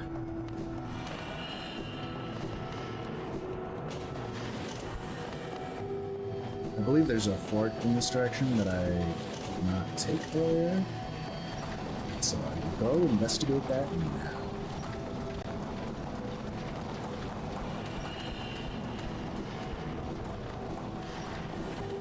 Alright.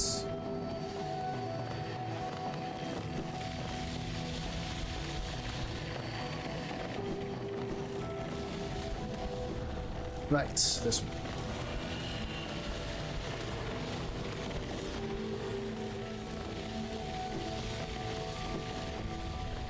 That was close. Alright. Is that the way to the resting grounds? Really? Are we dead ass? Gosh, hang on a second.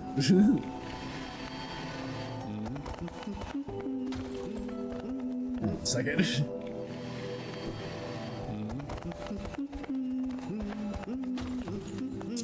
It's definitely possible. Cornifer, just don't move from that spot. I need to I need to prove to myself that I can do this. No, that was way too late. Alright.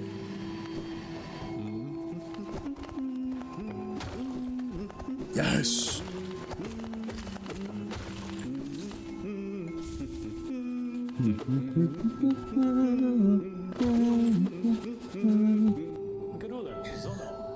Come to scale the mountain.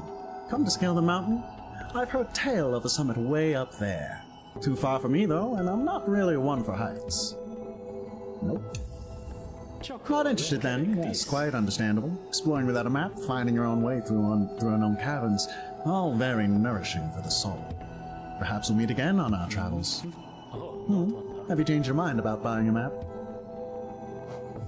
I think I might make him like a bit too giddy, or like fast, or like kind of like fast speaky, fast talker-ish. I jabbed myself on one of those crystals back there. Awful sharp they are, and all over the place. You'd best watch yourself if you're heading up. You'd best watch yourself if you're heading up. Alright, Cornivore, silly little guy. It's just a cliff. It's just a oh, you can't pogo off these.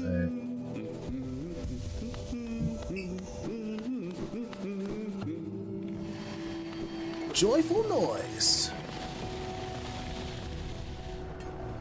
Man, I love learning things. I love talking about learning and the concept of learning and like onboarding people on things that you like. It's like another thing that I like really care about.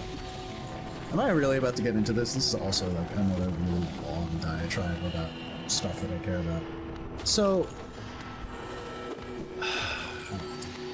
hello, I see you. Can I sit with you? Could I share? Can I sit with you?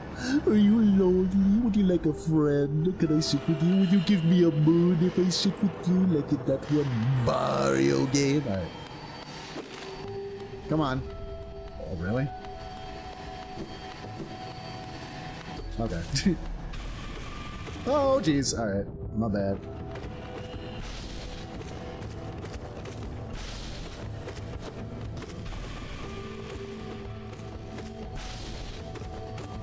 Don't get too greedy.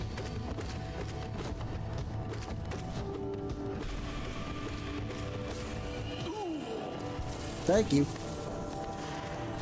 Bye-bye. Bye-bye now. Yeah, that's right, my man got freaking up. Okay. I can't access this, right? Yeah, I need the double jump.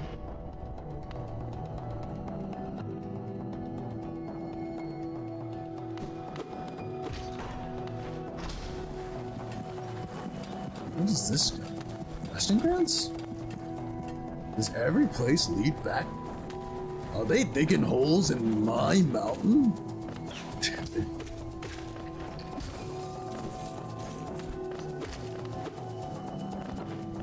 Oh, Scheiße!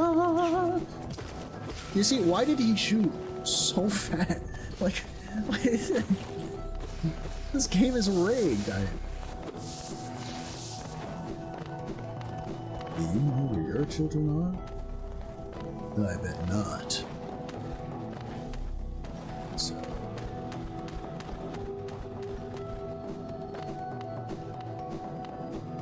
Okay, here we go.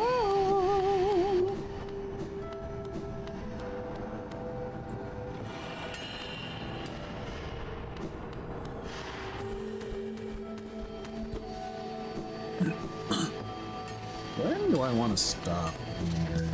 I don't even know how long I've been streaming for, actually. Ow! Ouch! Please do not. Alright. Ballin.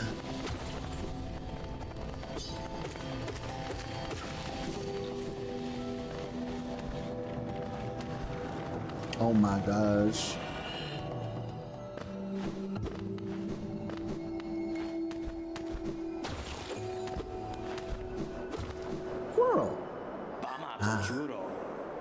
Quite a view, no? I'm not surprised you survived the trek through these shimmering caverns. There's an air of strength about you. I suspect it would be quite intimidating. Not for your small stature. Did it sadden you to see those miners below, still laboring at their endless task? Even overcome, strong purpose has been imprinted upon their husks. crystal ore is said to contain a sort of energy, not as powerful as the solar city dwellers harness, but far less lethal. Strange to know such ancient facts. I wonder from where my knowledge comes. At this high vantage, I just make it out. The light from that sad little town. I doubt its residents could even comprehend the scale of the world that surrounds them. So small it seems. So small it seems. So small. You didn't have to, you didn't have to, like, you didn't have to put some zhuzh on it like that. That was a little rude. That was a little bit too much right there, Quill. Come on. You don't gotta do a guy like that. Holy cow, man. Oh my gosh! Okay, I forget. Can I do this without double jump? I honestly do not know that direction. Oh my gosh. Oh my god!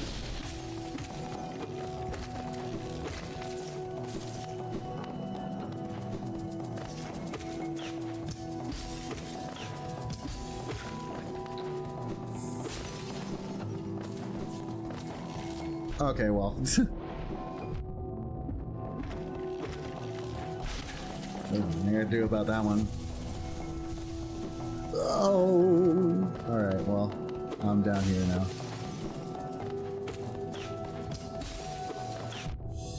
This game is rigged.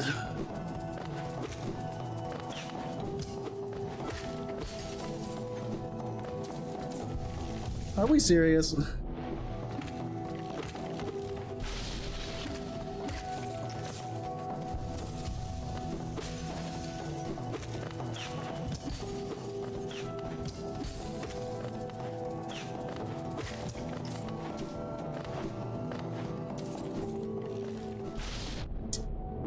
Architecture. The stage geometry cock-blocked me. Okay. Yeah, what was I talking about? Yeah, just like learning. So, in case it wasn't obvious, I'm a bit of a nerd, you know? Doing doing a bit of a Sonic impression all the time. All that jazz. Talking so much about stuff, yapping on and on. There's no way I'm not some kind of nerd, right? Yeah, you'd be correct. I'm an enormous fucking nerd. And you know, realizing that I enjoyed talking about things like a lot and yapping and just, you know, I realized pretty early on that I care about like certain niche things like a lot, and more than that, I really like being heard out on them and just waxing lyrical about them. And you know, at some point in my life, I kind of realized like, you know, being a nerd's cool and all, but like, and like you go having hobbies and interests, right? But I kind of realized at some point that, like, you know, more often than not, whenever I would approach someone and kind of regale them with my hobby or the thing that I love or whatever that thing happened to be at the time, I was just insanely bad at like actually getting them to engage with it on their own terms. Like they would start trying to get into it and they would be like, yeah, no, this is boring as hell. like they would clearly be just like humoring, you know? They wouldn't be sticking with me through it. Oh, man.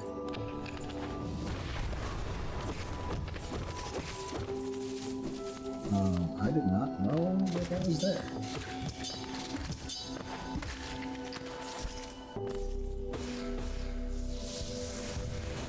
Right, like, you know when someone's like, this is like a, you know, the first date red flag type thing when like a guy is just mansplaining some shit to you. Like, yeah, dude, I was a mansplainer growing up. I was like I probably still am to an extent, like kind of an egotistical person, you know? The sort who's just like, this thing that I think is so cool and so righteous, and everyone, no doubt, will also think that it is so cool and so based. Shit. And anyone who isn't actually hearing me out on it just doesn't get it and is perhaps maybe a little dumb, right? And, you know, that's obviously kind of a flawed and egotistical and very self-centered way of looking at things. Alright, this is perhaps not as possible as I thought. This is the sad state.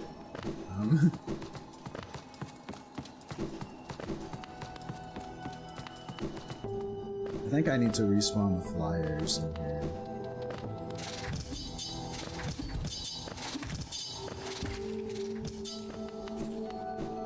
But how? I don't really know.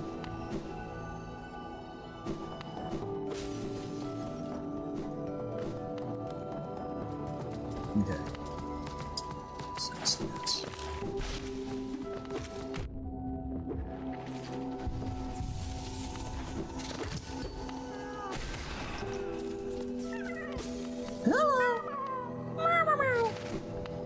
Like, I just realized at some point, to continue the thread I was on earlier, I realized at some point that I was just losing people, like, all the time.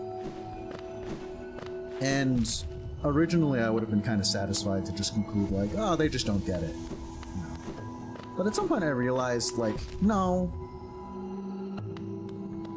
There is a degree to which, like, I, purposefully or no, am just leaving people behind, right? One way or another with the way I'm talking, right? Like, I'm not being charitable, I'm not being empathetic, I'm not in earnest, you know, trying to get someone to understand the things that I think are lovely, right? The things that I think are beautiful. There came a point when I realized, perhaps kind of obviously in hindsight, right? I'm doing this purely for myself, you know? Like, and the reality is that, like, truthfully, much more than just being able to talk about the things I like, which obviously I'm doing that right now and I'm enjoying the fuck out of it. I'd really like it if someone understood what I was getting at, you know? I like the feeling of someone actually really buying what I'm saying. There's something very, very rewarding about actually getting someone invested in this thing you're talking about, especially if they have no idea what you're talking about. That is so epic when you're able to do that, when you're able to get someone to buy in. It feels awesome when you're able to do that. And I've been lucky enough to actually be successful in doing that, like a handful of times. You know, I obviously still have a tendency to speak like an enormous nerd, which is like a bit of a, you know, it's a bit of a barrier for people. But,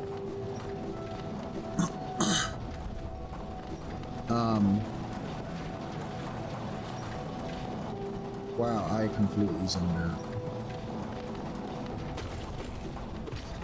All right. I obviously have a tendency to still speak like an enormous nerd, which is, you know, it's a bit of a challenging thing to deal with. You know, it's not everyone's cup of tea. I think I still lose people by virtue of just probably on average sounding kind of pretentious, right? Oh my god.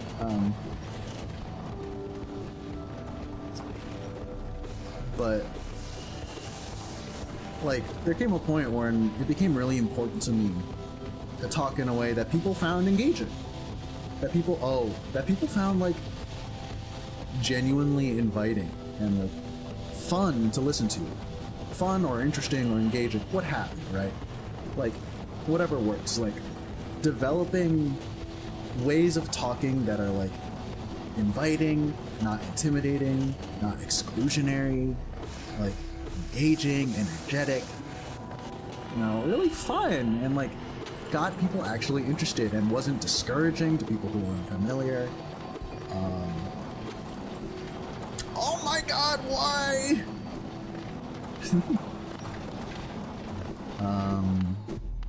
The crystal heart!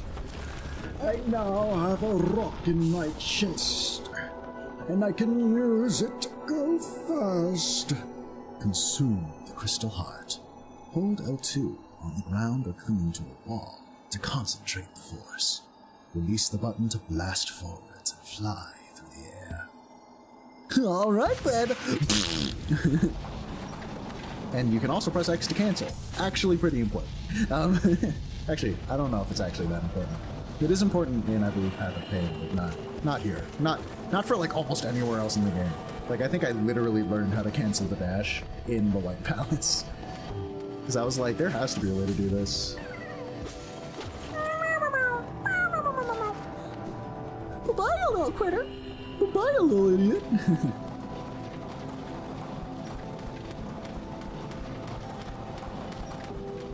Like, there's something so, like, I would love if people understood the things that I loved. And there also came a point in that process of reflection where I started to appreciate when someone was so good, was particularly effective at talking about the things that they loved. There's this term that I just kind of like came up with for myself. It's called being a good, it's not really a term so much as it is just like an apt term for what I would like to be. An apt, like, title. It's a series of words. This is why I'm not calling it a term. What I want to be, I'm not sure if I'm going to say above all else, because this is like a lot of things at once that I think are all positive traits. I would like to be a really good ambassador for the things that I love. That includes gaming, that includes music, that includes singing, that includes like video games, board games, tabletop games, to an extent like role-playing and voice work, right? Even though I'm like far less knowledgeable than I would say. I'm so upset.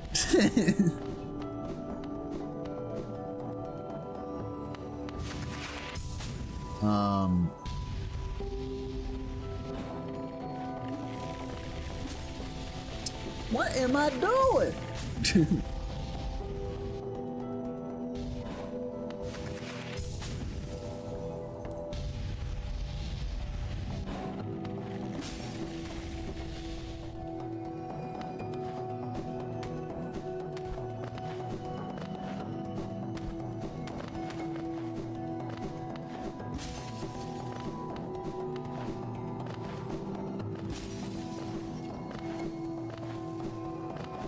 And I became way more like appreciative of people who are really, who not only are really genuinely interested in something, but they've clearly put like a decent amount of thought into how to talk about it.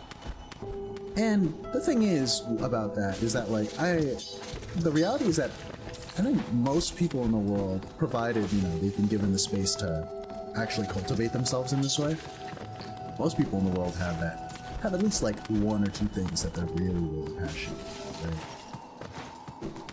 And so odds are, like, if you facilitate the space for it, you can tap into that for like damn near anything, you know?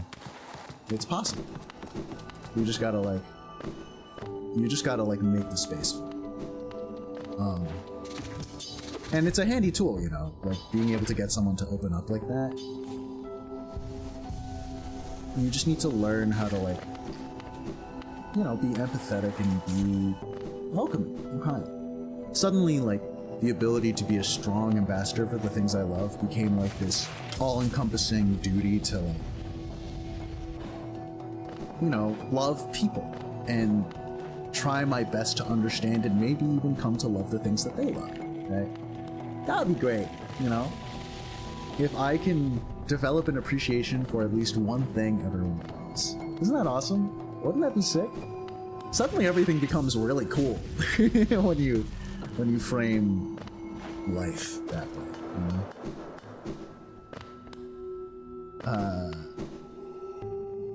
I don't know exactly when I developed that point of view, but it became like really, really transformative with regard to how I approach talking to people. I suddenly became, you know, when I was up for it, because fundamentally I'm an introvert, so not like it's the easiest thing in the world for me, but it became a lot more, like, inherently inquisitive. I became a lot more inherently inquisitive. I became a lot more likely to give good grace to people. I became a lot more, like, you know, like, curious as to people's interests, even when I wasn't very knowledgeable or wasn't really predisposed to caring about the topic at hand, right? I became a lot more like determined to understand and to ask like incisive questions about things that people found personally interesting when I was up there. Because I'm not like an endless font of social energy, you know? As much as I would love that to be the case, it simply is not the way things are. But I try my best, right? Because it turns out when you dig deep enough, most people definitely have at least one interesting thing to talk about. If you can open yourself up to that, just like to being in a space where like you are not the person driving, you know, you're not the person manning the vehicle, you're not the person running the conversation, you're listening. And like, you know, I don't know if I've like brainwashed myself or something, but I feel like I've developed this capacity to find most things interesting, provided the person actually wants to meet me in this conversation. This is fake. This is a lie. Yeah, I know you. I see the games you play. Okay, well, I can't stop that, unfortunately. I was talking a big game and all, but it turns out that I was just a bit of a goober. I think this one's also fake. Oh, never mind. I'm sorry for calling you a faker. You were so real in my heart, for real, for real.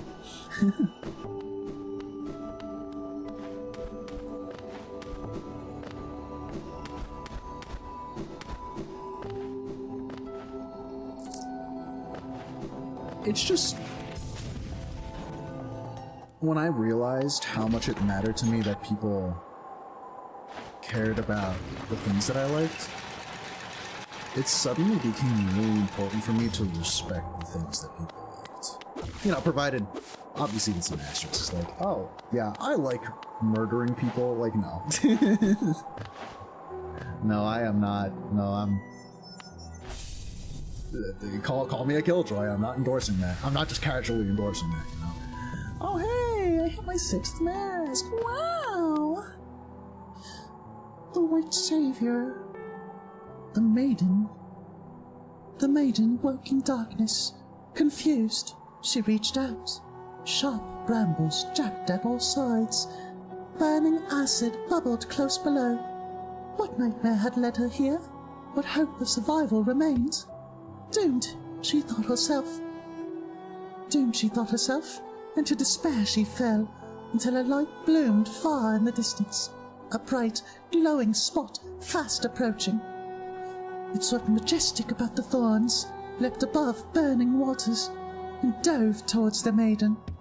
Coming close, the form revealed at last a beautiful being, sharp horns gleaming white. Arms reached out for the damsel, gathering her up, grip firm.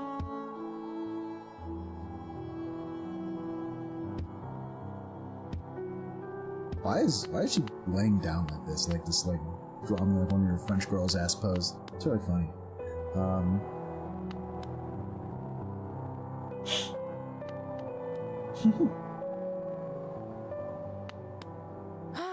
Pampanada. I do not want this charm, but also, like, Salubra. Salubra's like, yo, you better have charm so that I can, you know, love my charms.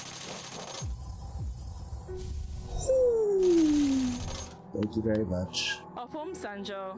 You don't have any dialogue. My bed!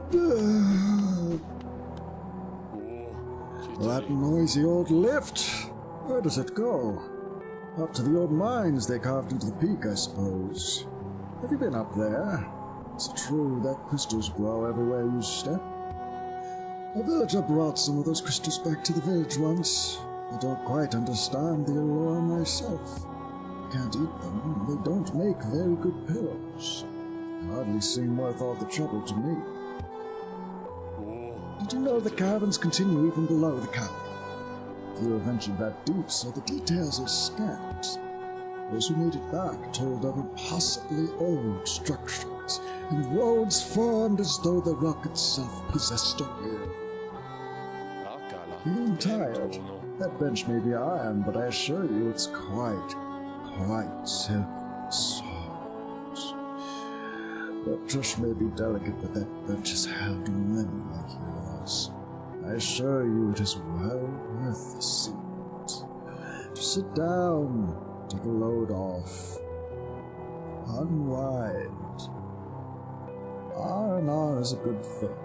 Everyone needs it once in a while. Trust me.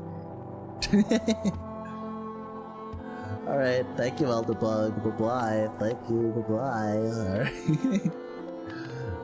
Oh, okay. I misunderstood. What do you have there? Why, that's the key to my storeroom. I thought I'd lost it for good. Did you find it in those old mines, perhaps? Very curious. I have no idea how it ended up in such a remote place. Very honest of you to return it to me, yes. Very kind. And now that I can open my old storeroom up, I can sell you some of that rare stock that's been gathering dust in there. These items may be a little time-worn, but they still retain their full market value. Very precious stuff. Take a look. You're collecting these, aren't you? Well, you're in luck. I found another in my storeroom. This is the last one, though, so it's priced accordingly.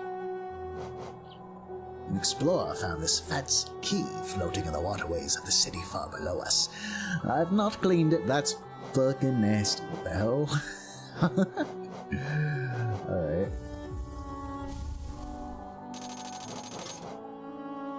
You're fucking insane. Life in hollowness can be tough, always taking hits and getting knocked around. This charm grants you more time to recover after taking damage. Useful if you need to escape from a tight spot. You enjoy smacking about foes with that nail of yours, right? With this charm equipped, you'll be able to send them flying further with every hit. Simply a simple key. It'll fit a variety of locks, which is useful if you like to poke around in places you don't belong. I won't have enough money for any of this. I dug out another of these. Turns out I had a complete set. They didn't give me the creeps. I put the pieces together myself. I'm getting this first.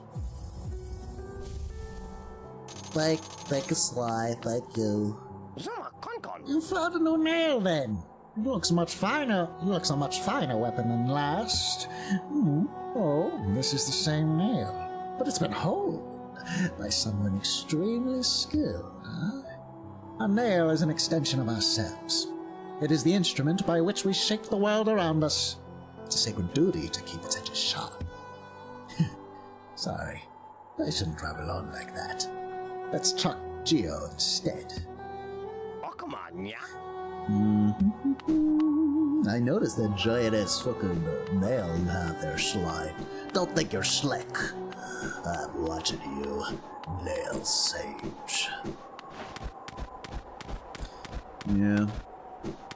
Turns out, by the way, being an ambassador for things you like and a strong communicator, and like trying to actually engage people with stuff that they may not initially be interested in, has a lot in common with education.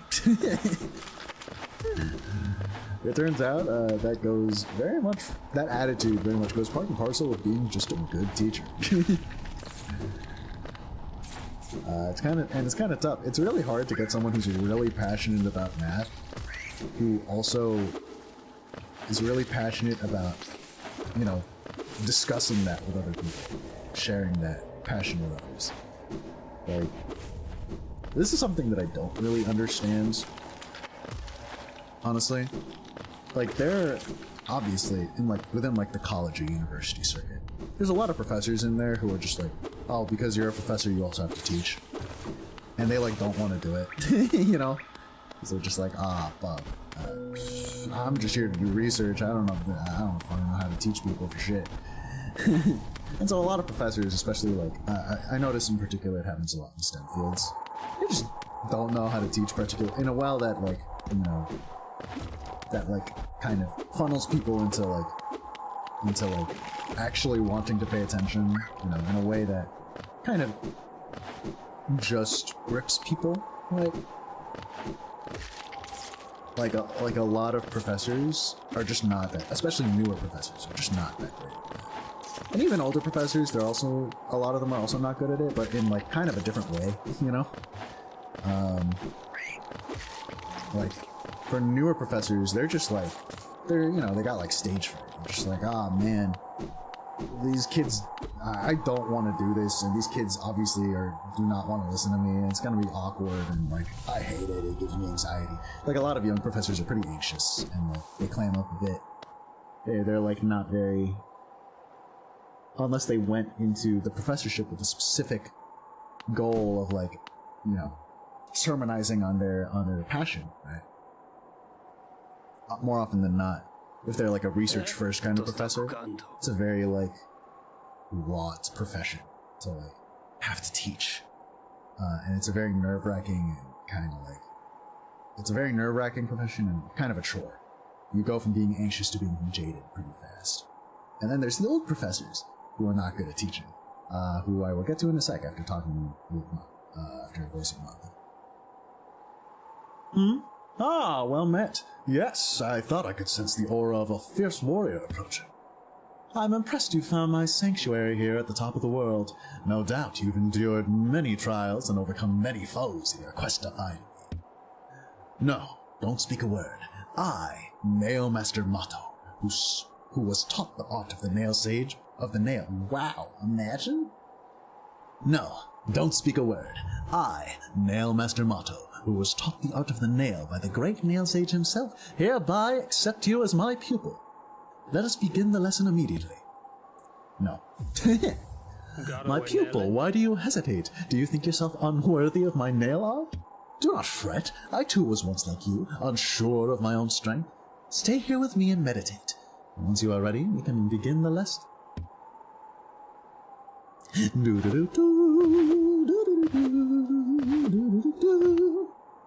I never used this nail art, by the way, just so you know. This is like a speedrunner nail art. I don't know shit about how to use this. Ah, I see it in your eyes. You're ready to learn my nail art. Shall we begin the lesson immediately? Yes, sir. Yasso! If it was like not the dead of night, I would probably go Ryan, but alas. Master the cyclone slash. Hold square to concentrate energy into the nail. Release the button while holding up or down to perform the cyclone slash. Your form! Exquisite. Now I know how my own master felt when he passed down his teachings to us. I hope you don't think me too forward when I say that I consider you to be my child. Yes, when I saw you perform my nail art, I felt a bond between us suddenly flash into existence. You honor me beyond words, my pupil. Thank you. Yeah. Thank you, Mato. I'll be sure to use your nail art wherever I can. And whenever I do, I'll think of you, okay, Master?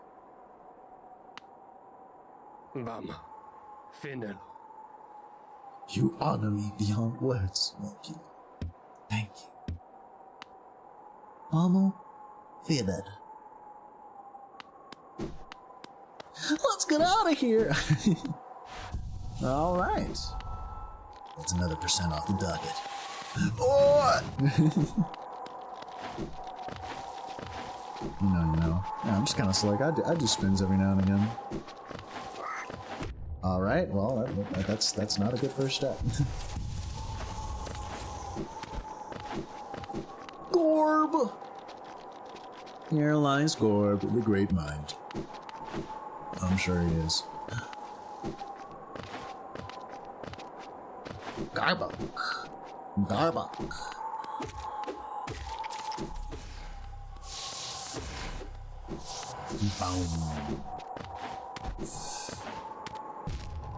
Oh, man.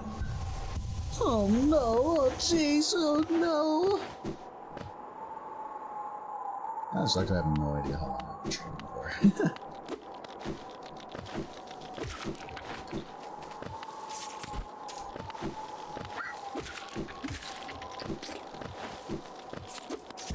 wish I had a dream wheel already.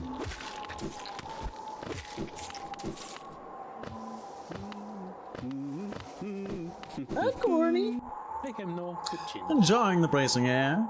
We're quite close to Hollowness borders and those desolate plains that surround it. In this direction, I'm about as far as I'm willing to go, though it's been a pleasant change from the tight confines of the caverns. I've drawn out a small map for the area. Simple one, and more for completion, really. Not knowing the full extent of the region can be quite frustrating. Wait, I've already done this like multiple times. I don't need to do that shit again. Alright. Yes, sir. I chanced upon a strange bug atop these cliffs. His house isn't far from here. A very imposing figure he was, and no doubt lethal with a nail. I suspect you two might share more in common than him and I. Choco, Selectis.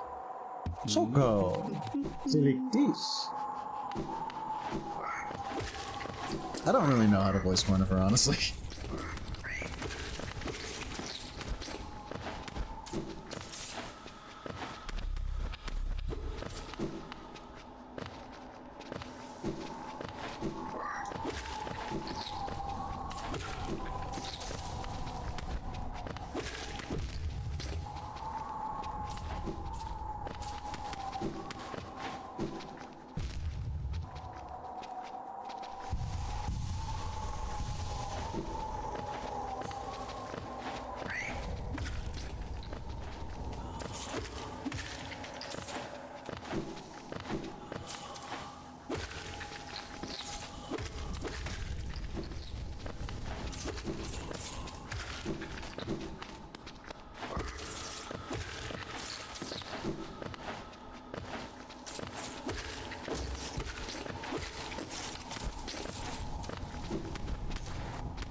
Alright, here I am, once again, and I'm torn into pieces. Can't deny it, can't pretend. And I thought you were the one. And I can't say it anymore.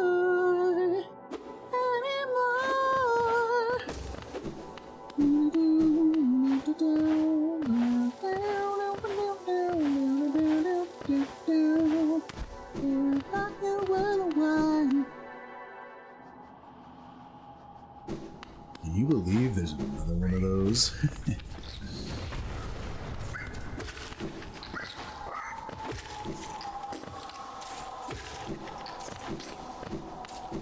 And now to find the grim truth. Yeah.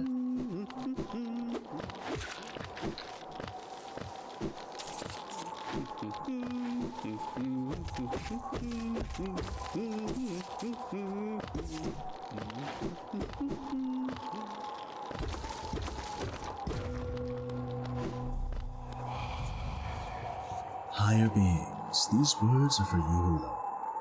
These blasted plains stretch never-ending. There is no world beyond. Those foolish enough to traverse this world must pay the toll and relinquish the precious mind this kingdom grants. Alright, that's kinda heavy-handed, but whatever you say. I found another book!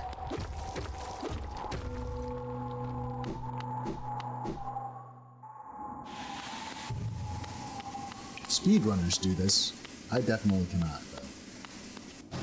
Shit. Oh. Whoops. The corpse of a large bug. The corpse of a large bug. The corpse of a large bug. The corpse of a large bug. This stream is gonna be, like, so not funny in comparison to the last one, just because it's, like, all... I'm confused. I thought that I could do this already. Oh, wait, I need Dream Nail. I'm stupid as hell, alright? Damn, so this is just one big-ass waste of time.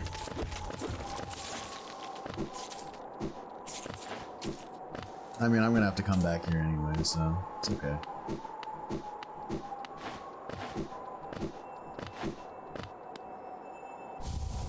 The kings I do.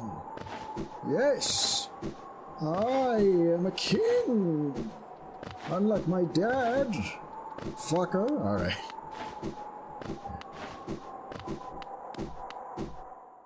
Yeah. What was I talking about earlier? Teaching and, like, you know, learning to teach and stuff. I mean, what is there to say? Man, oh, right. I was talking about professors. Yeah, so, like, the way old professors are bad at teaching is very interesting. Because a lot of them, like, are passionate, and they have, because they're old, right? They've had a lot of time to give a lot of thought to how they want to teach things.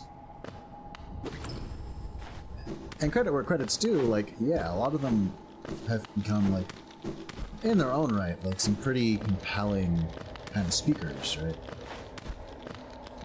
But, like, they're also just very stiff and, like, openly kind of dispassionate. I don't know how to put it. Like, you know how earlier I kind of brought up, like, yeah, when I used to talk about things that I liked, I was pretty openly pretentious and narrow-minded and spoke in a way that just was insular and just about, like, proving to myself that I was, like, smart and knew what I was talking about. More so than, like, actually on board. That's how a lot of old professors are. They speak in a way that is almost, like, hostile to people who are not, like, willing to buy into their energy, right? I had this one professor in college who was, the way he talked about things, it was very like, this is the way you do it. This is how you do it all the time. And if you don't do it this way, then you're not going to be ready for the world, you know? And it was like there was this one thing he would always say. He would always be like, remember, you gotta use, like, it wasn't this, but it was something to this effect. He would be like, remember, you gotta use your common sense. And it was just like, wow. Like, if you think about it for a second, right, it's like maybe it feels reasonable for someone who's already developed, like, a sort of intuition for how certain things in life really works. Or, and here's another platitude that I don't like, that's a lot of people who play, like, harder games with a reputation for being hard, like certain fighting games, a lot of action RPGs, like Dark Souls and Monster Hunter.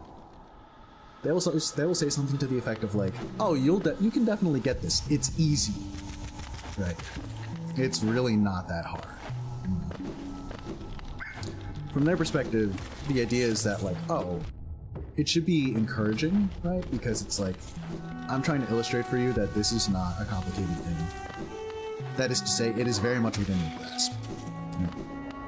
The reality is that, like, for someone who has not developed, like, an intuition for any of this sort of stuff, for, like, a newbie to say, like, Monster Hunter, saying that a weapon is easy is setting up a sort of expectation, and, like, really, it's putting on pressure where there wasn't any previously. When you're saying, like, oh, this is easy. Because you're basically implying, if you don't get this, something's wrong with you. It's actually discouraging. And, like, for some, really, like, stressful to be told that something is easy. Because then if they don't get it, what does that mean about it, right? You can't be thoughtless about who you're talking about when you're making up words of encouragement, right? When you're pulling shit out of your ass to, like, try and get someone to try this thing that you like. You need to meet them where they are. You need to be really honest about, like, their circumstances. Like, yeah, no, you know, if you haven't played this sort of stuff, this stuff can be really unintuitive. Like in Monster Hunter, especially for a lot of the slower weapons, it's really unintuitive to, like, press an attack button and have the attack come out, like, a full half-second later, if not even later, you know? That's really not intuitive for a lot of people who are really used to, like, instant feedback in real-time action games, you know? There's a real learning curve behind that, because you kind of have to adjust your senses and your sense of timing to that sort of thing. And if you've played a lot of action RPGs, you're just used to making that adjustment, you know? But if you haven't, there's a whole layer of learning that you, as the onboarder, need to be honest about. And the reality is, a lot of people are so far removed from the experience of learning a game that they haven't even bothered to recognize learning curves like that exist, and as a result, they've barely integrated anything having to do with that into their own like means of like onboarding people. And that's why, honestly, trying out games on stream in front of people who really like the game is kind of a nightmare. Because a lot of those people are really passionate, sure, and they really, in good faith, want you to get into the thing that they love. But by no fault of their own, they haven't actually put that much thought into like what certain educational truisms actually mean. Like, what does onboarding a newbie actually entail, you know?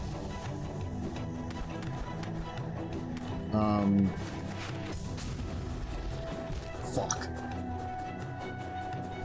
There's this thing that I've kind of like put a lot of thought into, this idea of like, oh, you've got like different kinds of backseaters. For one thing, I'd like to establish, it is very possible, and in fact, maybe even desirable, to have what I'd call a really good backseater on your first playthrough of the game. Someone who knows the game really, really well, and knows the game well enough to like basically guide you in a way that genuinely elevates the experience, whether it be like very skillfully drip feeding you in certain directions, understanding when the game is actually a little opaque and when to give like a bit of assistance when it might be necessary to give a bit of assistance or a well-timed reminder, right? And so on and so forth. When to like what things might not actually be intuitive, you know, or might actually need a little bit or might actually need a little bit, might actually be deserving of a little bit of explanation. Like, it is very possible to be a good backseater if you're really willing to empathize with the new player and be honest about what in a game is difficult to come to grips with, you know? What in a game might actually be kind of poorly designed, you know? What might actually just not really be that obvious, you know? The reality is that, like, most chatters fall into these other two camps, aside from, like, a very effective, like, a supportive backseat. You have people who are, like, kind of, how do I put this? There are selfish backseaters, and there are, like, I haven't really, settled on, like, a good descriptor for these guys. I'm between like low-level backseaters or kind of like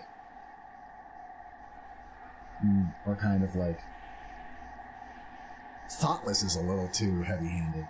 Thoughtless backseater is one way of putting it, though. Like, people who just haven't thought that hard about.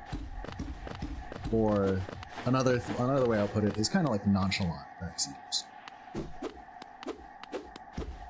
People who like. And this refers to people ranging from people who give like who just kind of offer platitudes of support, like really tired phrases that may or may not be helpful. It includes people like that, and also people who just wholly abstain from backseating. Though they're less egregious. Like, honestly, if you don't even try to say anything, then like whatever, you know. You're staying in your lane. I can respect that. But people who are like, who will just say like, whatever to encourage the streamer, even if it's like, without really thinking about it too hard, like they just say what they think is like the good vibe, and there's no great thought behind it. The former, the selfish backseater, is someone who has like a very specific idea of how a game must be played, you know, their way or the highway, right?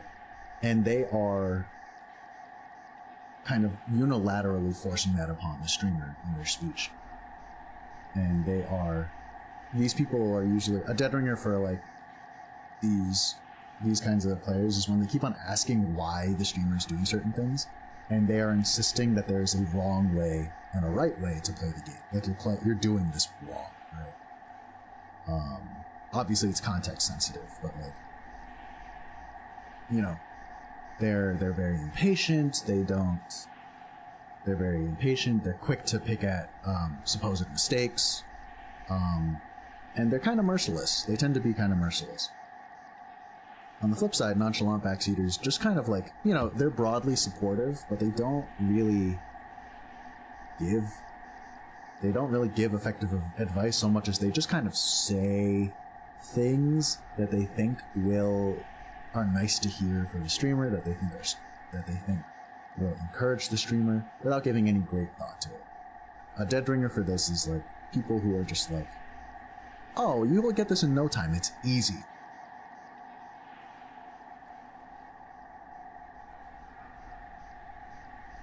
Like, they're not necessarily bad, but the worst thing that they can say is kind of like saying something is like, you know,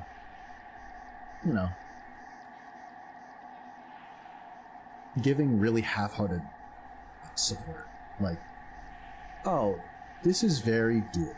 Like, you know, it's actually pretty simple when you get down to it. I promise it's not that complicated. Like, fuck no, dude. The reason why we are able to play games the way we are, people who are like really, really gamers, is that we have years and years worth of like intuition built up over playing a lot of games, consuming a lot of different UIs, a lot of different HUDs, and just understanding a lot of tacit gamer language that the average casual needs to spend orders of magnitude more time internalizing than us. Like, you have to understand, it's a little outlandish that we can instantly associate and accept that, like, oh, red means damage, but it also means health. Green might also mean health, but it also might mean stamina, and yellow also might mean stamina, and then blue always means mana. Right? You have to understand, it's a little insane that we kind of intuitively look for, like, health bars and stuff. We intuitively look for, like, okay, what is this HUD element analogous for? And then we can internalize it just like that, you know? We intuitively know, like, which button on the controller is probably dash, which button on the controller is probably jump, which button on the controller is probably attack. The average casual needs to look down at the controller every time they do something. Can you imagine doing that? That's who you're working with. That's who you're backseating for. Don't just say that things are easy, bro. They're not. Learning things, in general, even video games, is quite difficult. Quite complicated. Let's be honest about that. And video games especially are opaque and run on a lot of legacy rules and arbitrary rules that gamers are used to peeping out and just tacitly internalizing by their lonesome. If you want to backseat someone on a game well, you need to be cognizant of all that. You have to. Okay, let's let's get to this dialogue. I am Sheo, and in a previous life I was an alemaster. Yes, the only thing that drove me was becoming stronger and honing my skills with a nail. I imagined it was my one calling in life, but that feeling faded over time. Now I seek a new calling, something that speaks to my soul and compels me forward. That's why I spend my time here, secluded, trying to master the art of creation. Painting, sculpting. These things bring a different kind of pleasure. You don't seem very moved by what I've said. Was it Sheo, the nail master you were looking for? Did you come to learn nail art? I'll teach you, if you insist. No. Oh. Have you too grown weary of the weight of a nail? I understand. Stay if you like, and we can make art together. You are so freaking wholesome. Something about your bearing. I feel as though you haven't yet abandoned the way of the nail. I can teach you something, if you like. Yes, sir.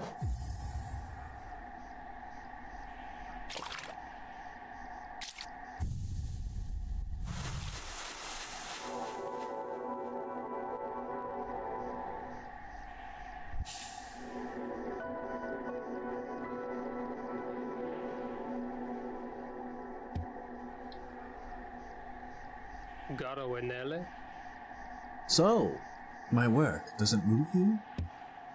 The wielding of a nail, the wielding of a brush. These things are not so different. We cut into the world so that we can peer deeper inside. For now, though, I have nothing more to teach you. Your path forwards, only you can see it. Good luck. Thank you very much. Thank you very much, Nail Master... or... Master Shale. Paint Master Shale. Thank you very much for your guidance and your beautiful art.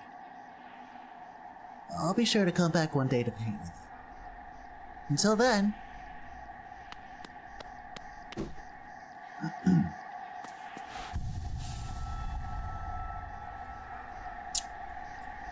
Ah, there's something on the bottom left. I don't want to stop here. It's pretty late, honestly, for me. I've been talking a lot. I've been yapping a lot. This would make... This is like...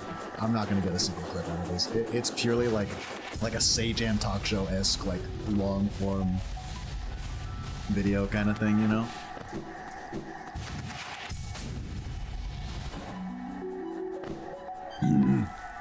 Yeah, I don't know. It's been a good vibe though. I've been like just enjoying just like chatting about stuff that I really care about. That's pretty cool. Especially the kernel about like it feels really nice to hear people talk about stuff that they love. Like that part was really sick. That it felt good to like just say that. It's like actually like a really pivotal doctrine in my life. Oh. Uh-oh.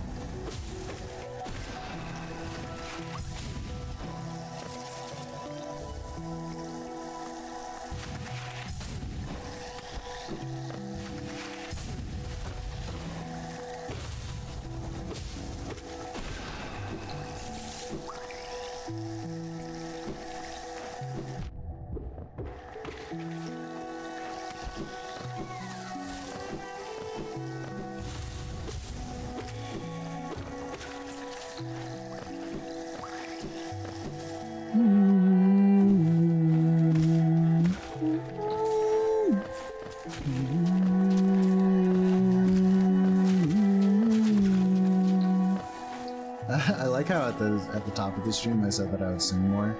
It's actually really hard for me to sing over music over other music.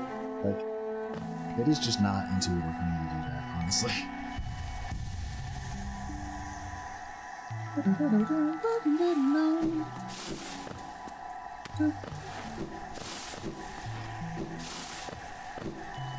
Man.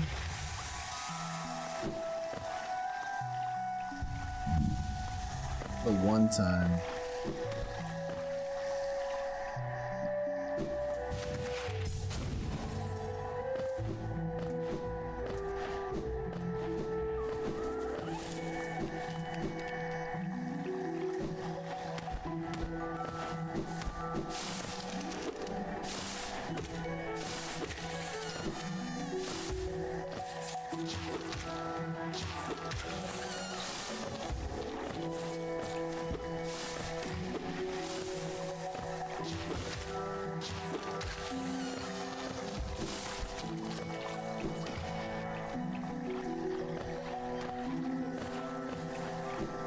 I don't even remember what's over here. Dude, my memory's so bad. I don't remember anything.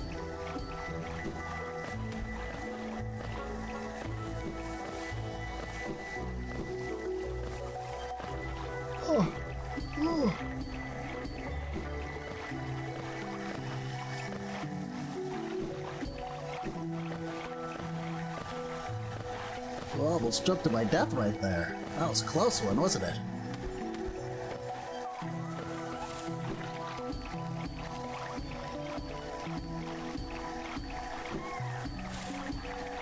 Why did you turn around?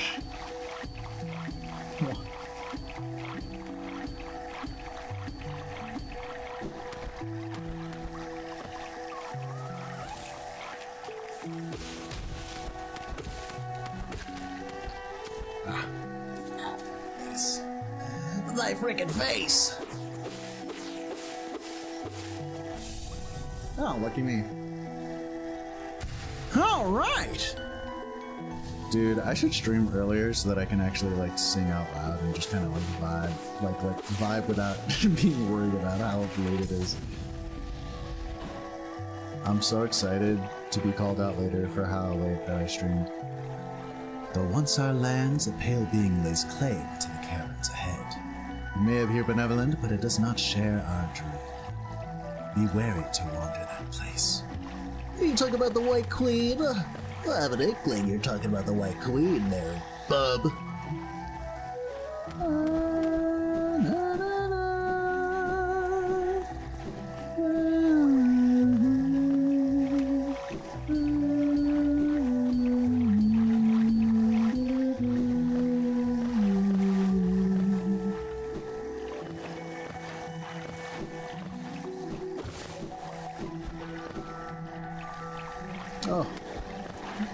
Oh, it happened! The greatest tragedy about time, it happened! It happened right underneath my nose.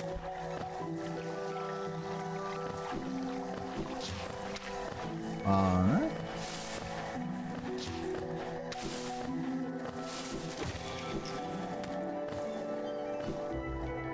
I'm just enjoying myself, honestly. I'm enjoying the quiet and calm sounds of the great path.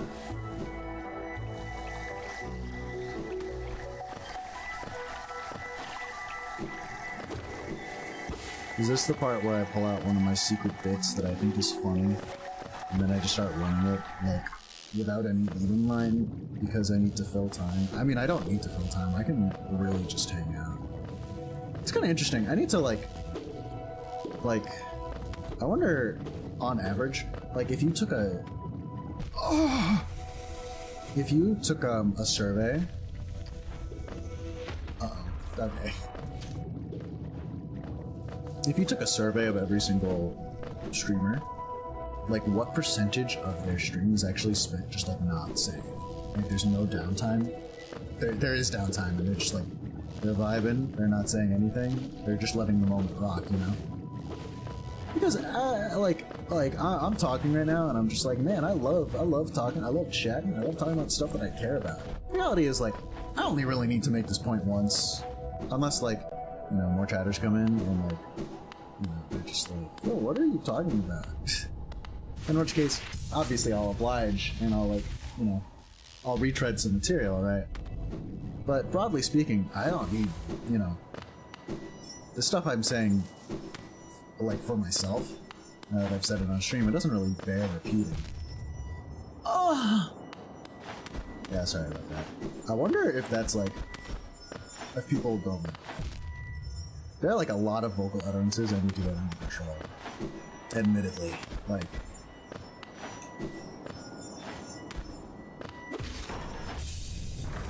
Thank you very much. Thank you for your patronage.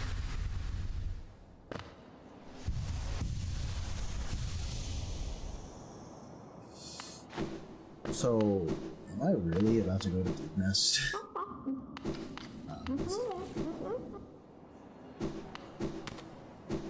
Am I really? Is that really what I'm about to do? We're on the road to Deep Nest. I found some bugs along the way. We're on the road to Deep Nest. I fought some mantises, but a mantis on the way. So strong, wanna fight.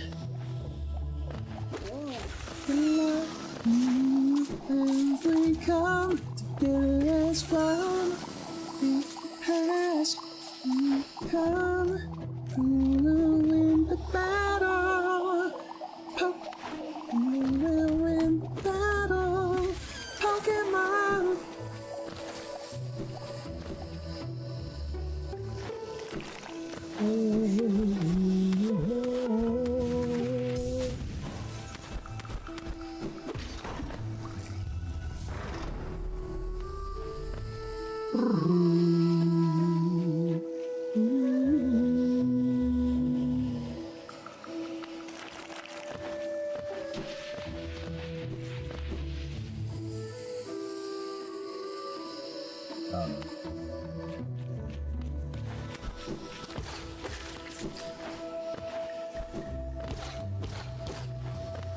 Right, because like, for example, like really big streamers are really used to having, it seems like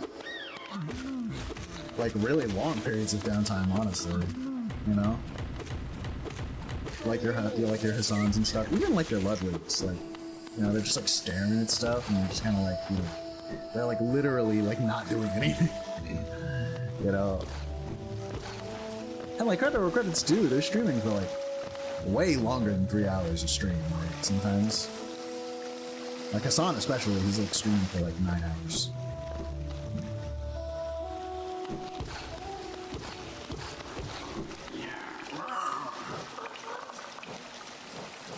I will say, I don't know if I could ever fathom being like a React streamer or like a...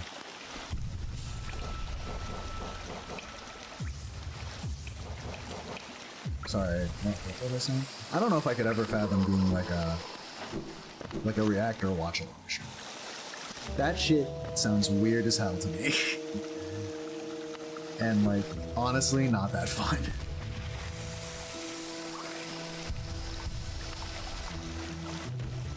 You know? Well, actually no, I guess it might not be unfun. I think I'm also... This is funny, because it low-key doesn't make sense. I'm very much the sort of person who like, oh shit. I'm very much the sort of person who just does not like watching things that much.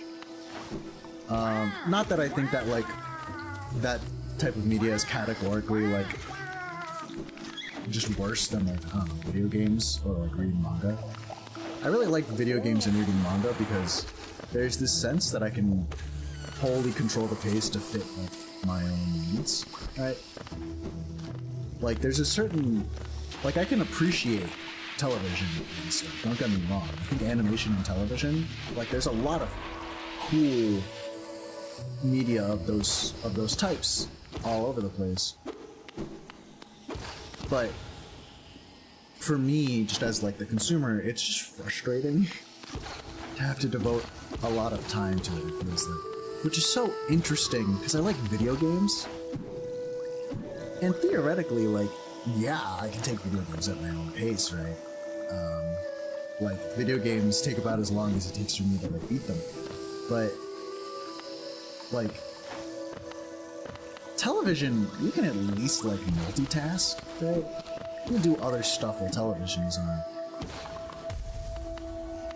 Video games, you are wholly consumed. You can do not but play the video game when you want to like experience the video game, right? And so, in that sense, video games categorically demand more of the consumer and thus take up a lot more time. Like, actively take up time. As TV, you can just like do in tandem with something else, right? Which a lot of people do. But I can't do that either because, like, I don't actually experience television that way. Like when I try to multitask while watching television, that's basically just me not experiencing television. Like, it's basically the same thing as me just not actually engaging with it in any way, shape, or form. Like, I cannot split my attention like that. Like, if I'm watching television, I have to be doing literally nothing else than watching television. Like, maybe I'm chatting with friends while I'm doing it. But, like, realistically, I can't just, you know, Where the hell am I?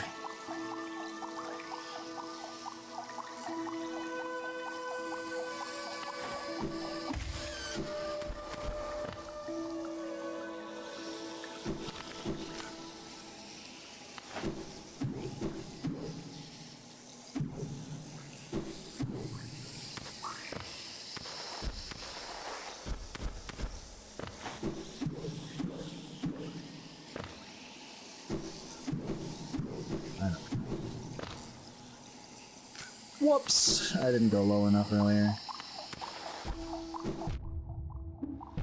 Alright. Off to a good start. Like, television, whether I like it or not, is like also, I'm about as involved when watching television as I am playing video games. I can't do other stuff while watching television. Like, I think the only media that I can really do that with is music, which is why I consume actually like a lot of music. Which, as another sidebar, I really need to like, I don't know if I need to do it. It's kind of interesting. So, my music taste is pretty diverse. I just really like listening to a lot of different types of stuff. Part of that is just me actually trying to open up my horizons more. It's handy from the perspective of someone, you know, who wants to like be able to engage people in their interests, even if I'm not personally knowledgeable. It's handy to be open to a lot of different genres of music. Even if like I go in and I'm just like, yeah, this is awful.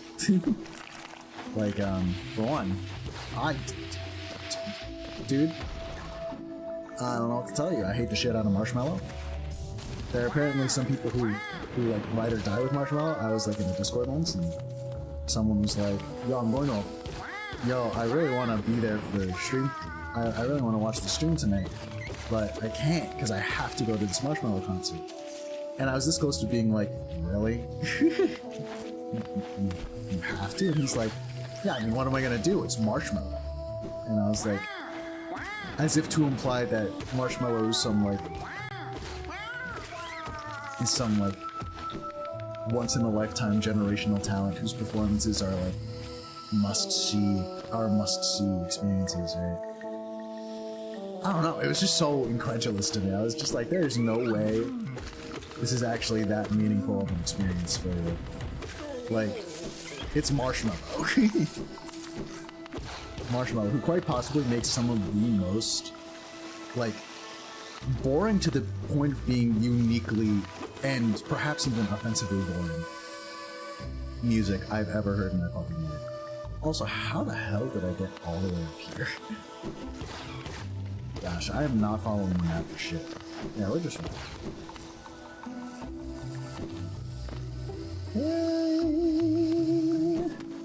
Alright. Okay.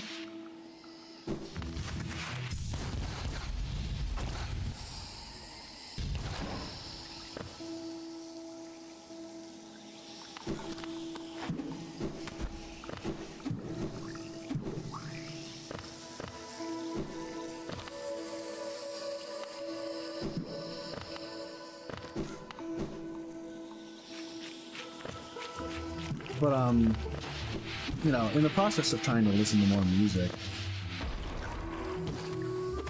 for a while I was kind of convinced that I pretty much, like, because I listen to so much music, I don't have a strong idea of, like, what really makes or breaks a song for me.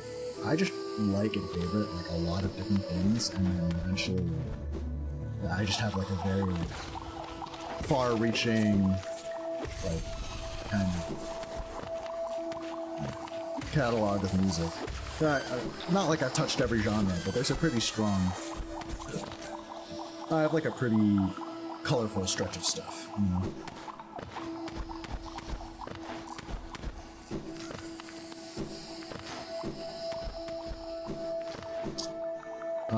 But one of the main unifying factors is that I really like songs with like really thick grooves to them. Songs that are very like groovy and have like a pretty solid bass line to them. And generally speaking, I tend to enjoy songs with a pretty brisk pulse to them. and a pretty pronounced drum line. Like, that is relatively fast. I am hard pressed to enjoy songs that are relatively down-tempo, at least until recently. When I found that songs like that are actually like really hitting for me right now, and maybe I don't know, like I might have just developed ear fatigue from all like the batshit insane noise that I've historically listened to, but like down-tempo music has been so much more like, this spacey vibe is pretty nice. And not like I haven't enjoyed music like that before. Like I enjoy Still Woozy from time to time, you know, and his stuff is generally chilled out in tempo. But some of the newer down-tempo stuff I've been listening to, it's just like hit so much harder. Like Still Woozy, I've always been like, yeah, this is pretty solid, but it's never like knocked my socks off or anything like that. But I listened to this album by Melbert, which is not like really the most up-tempo thing in the world. It's pretty relaxed, and that shit. It did it for me. Really nice. The same goes for Chanader. Chanader? I don't know how to pronounce her name, but her album is also really good from 2024. This place gives me the creeps. Precious little creatures burst out all over the place, and the passages are a dark, twisting maze. Unless you're well prepared, I'd urge you to leave. Though if you're feeling strong enough to descend, would you like to buy my map? Sure. What a horrid warren of angry beasts. It's going to take a whole lot of effort to climb out of this dark pit. I think I'll hide here a little longer. What do you say there? What do you say there? Yeah, Deep Mist. Wow. Everyone loves Deep... Oh, Hidden Mist. Everybody loves Deep Mist, no? I especially love all the bugs that just kind of like crawl out of the floor all the time. That part's my favorite part of Deep Mist, actually.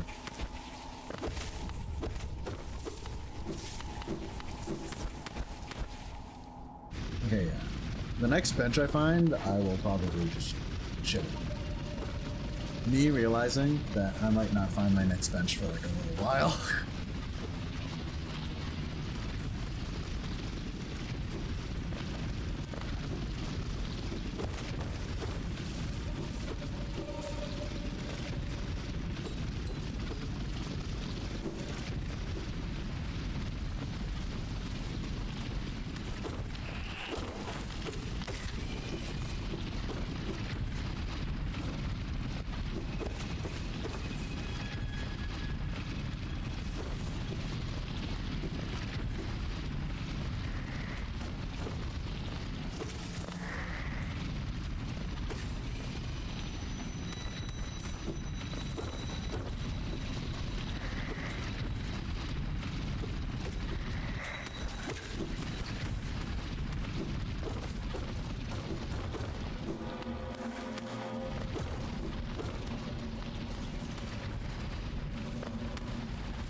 I'm pretty close to finding the tram pass.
Oh no.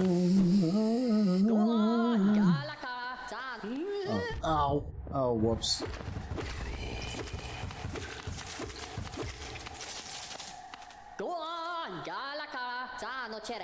Oh, radiant being, we are blessed. Your rays touch us, your warmth fills us. Your hollowness is born again. United in your blazing image.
Alright, where are we going, Chief?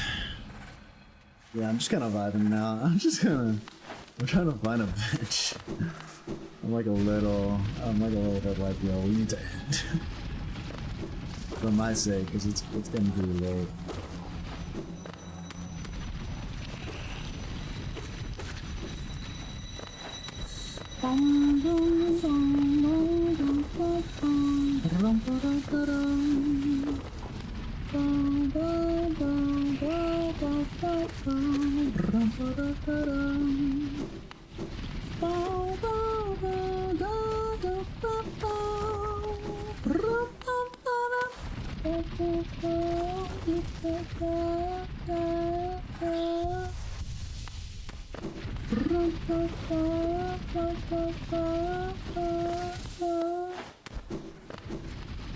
Where have you been? Been searching all alone. Been on the twilight on and on. Without a clue. Without a sound. Without grasping yet. A single question to be asked. Where have you been? I'm a shapeshifter.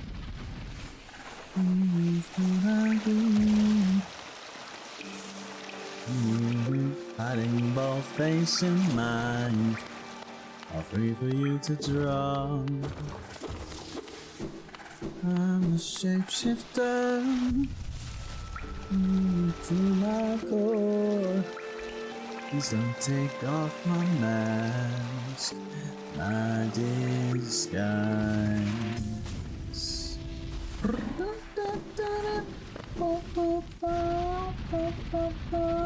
This is a lie. Alright. It was a fun stream today, folks. I enjoyed myself, I had a good time, and I had a good yap. I don't know if these will make good shorts, but you know, it'll be fun to kind of like comb through what I was talking about here. I'm definitely not gonna make like a lot of the stuff where I was talking about like Hollow Knight, what the fuck, Hololive girls and stuff, like about their singing technique and stuff. I don't want to. It feels like that's imminently simple to like. It is very imminently doable to like just take that out of context. But yeah, for anyone who happened to come back and watch this for God knows what reason, hope you enjoyed. It's a pleasure having you. Yeah, I actually have nothing else to say. I should probably like figure out like a stronger like ending tagline or something, but Well, there we go. That's it. That's the whole thing. Bye-bye. Bye-bye. Bye-bye now. Bye. Bye-bye. Go. Leave me, you stupid animal. I don't need you here anymore. Bye. Bye. Bye-bye. yeah, I'm gonna pass out. Bye-bye.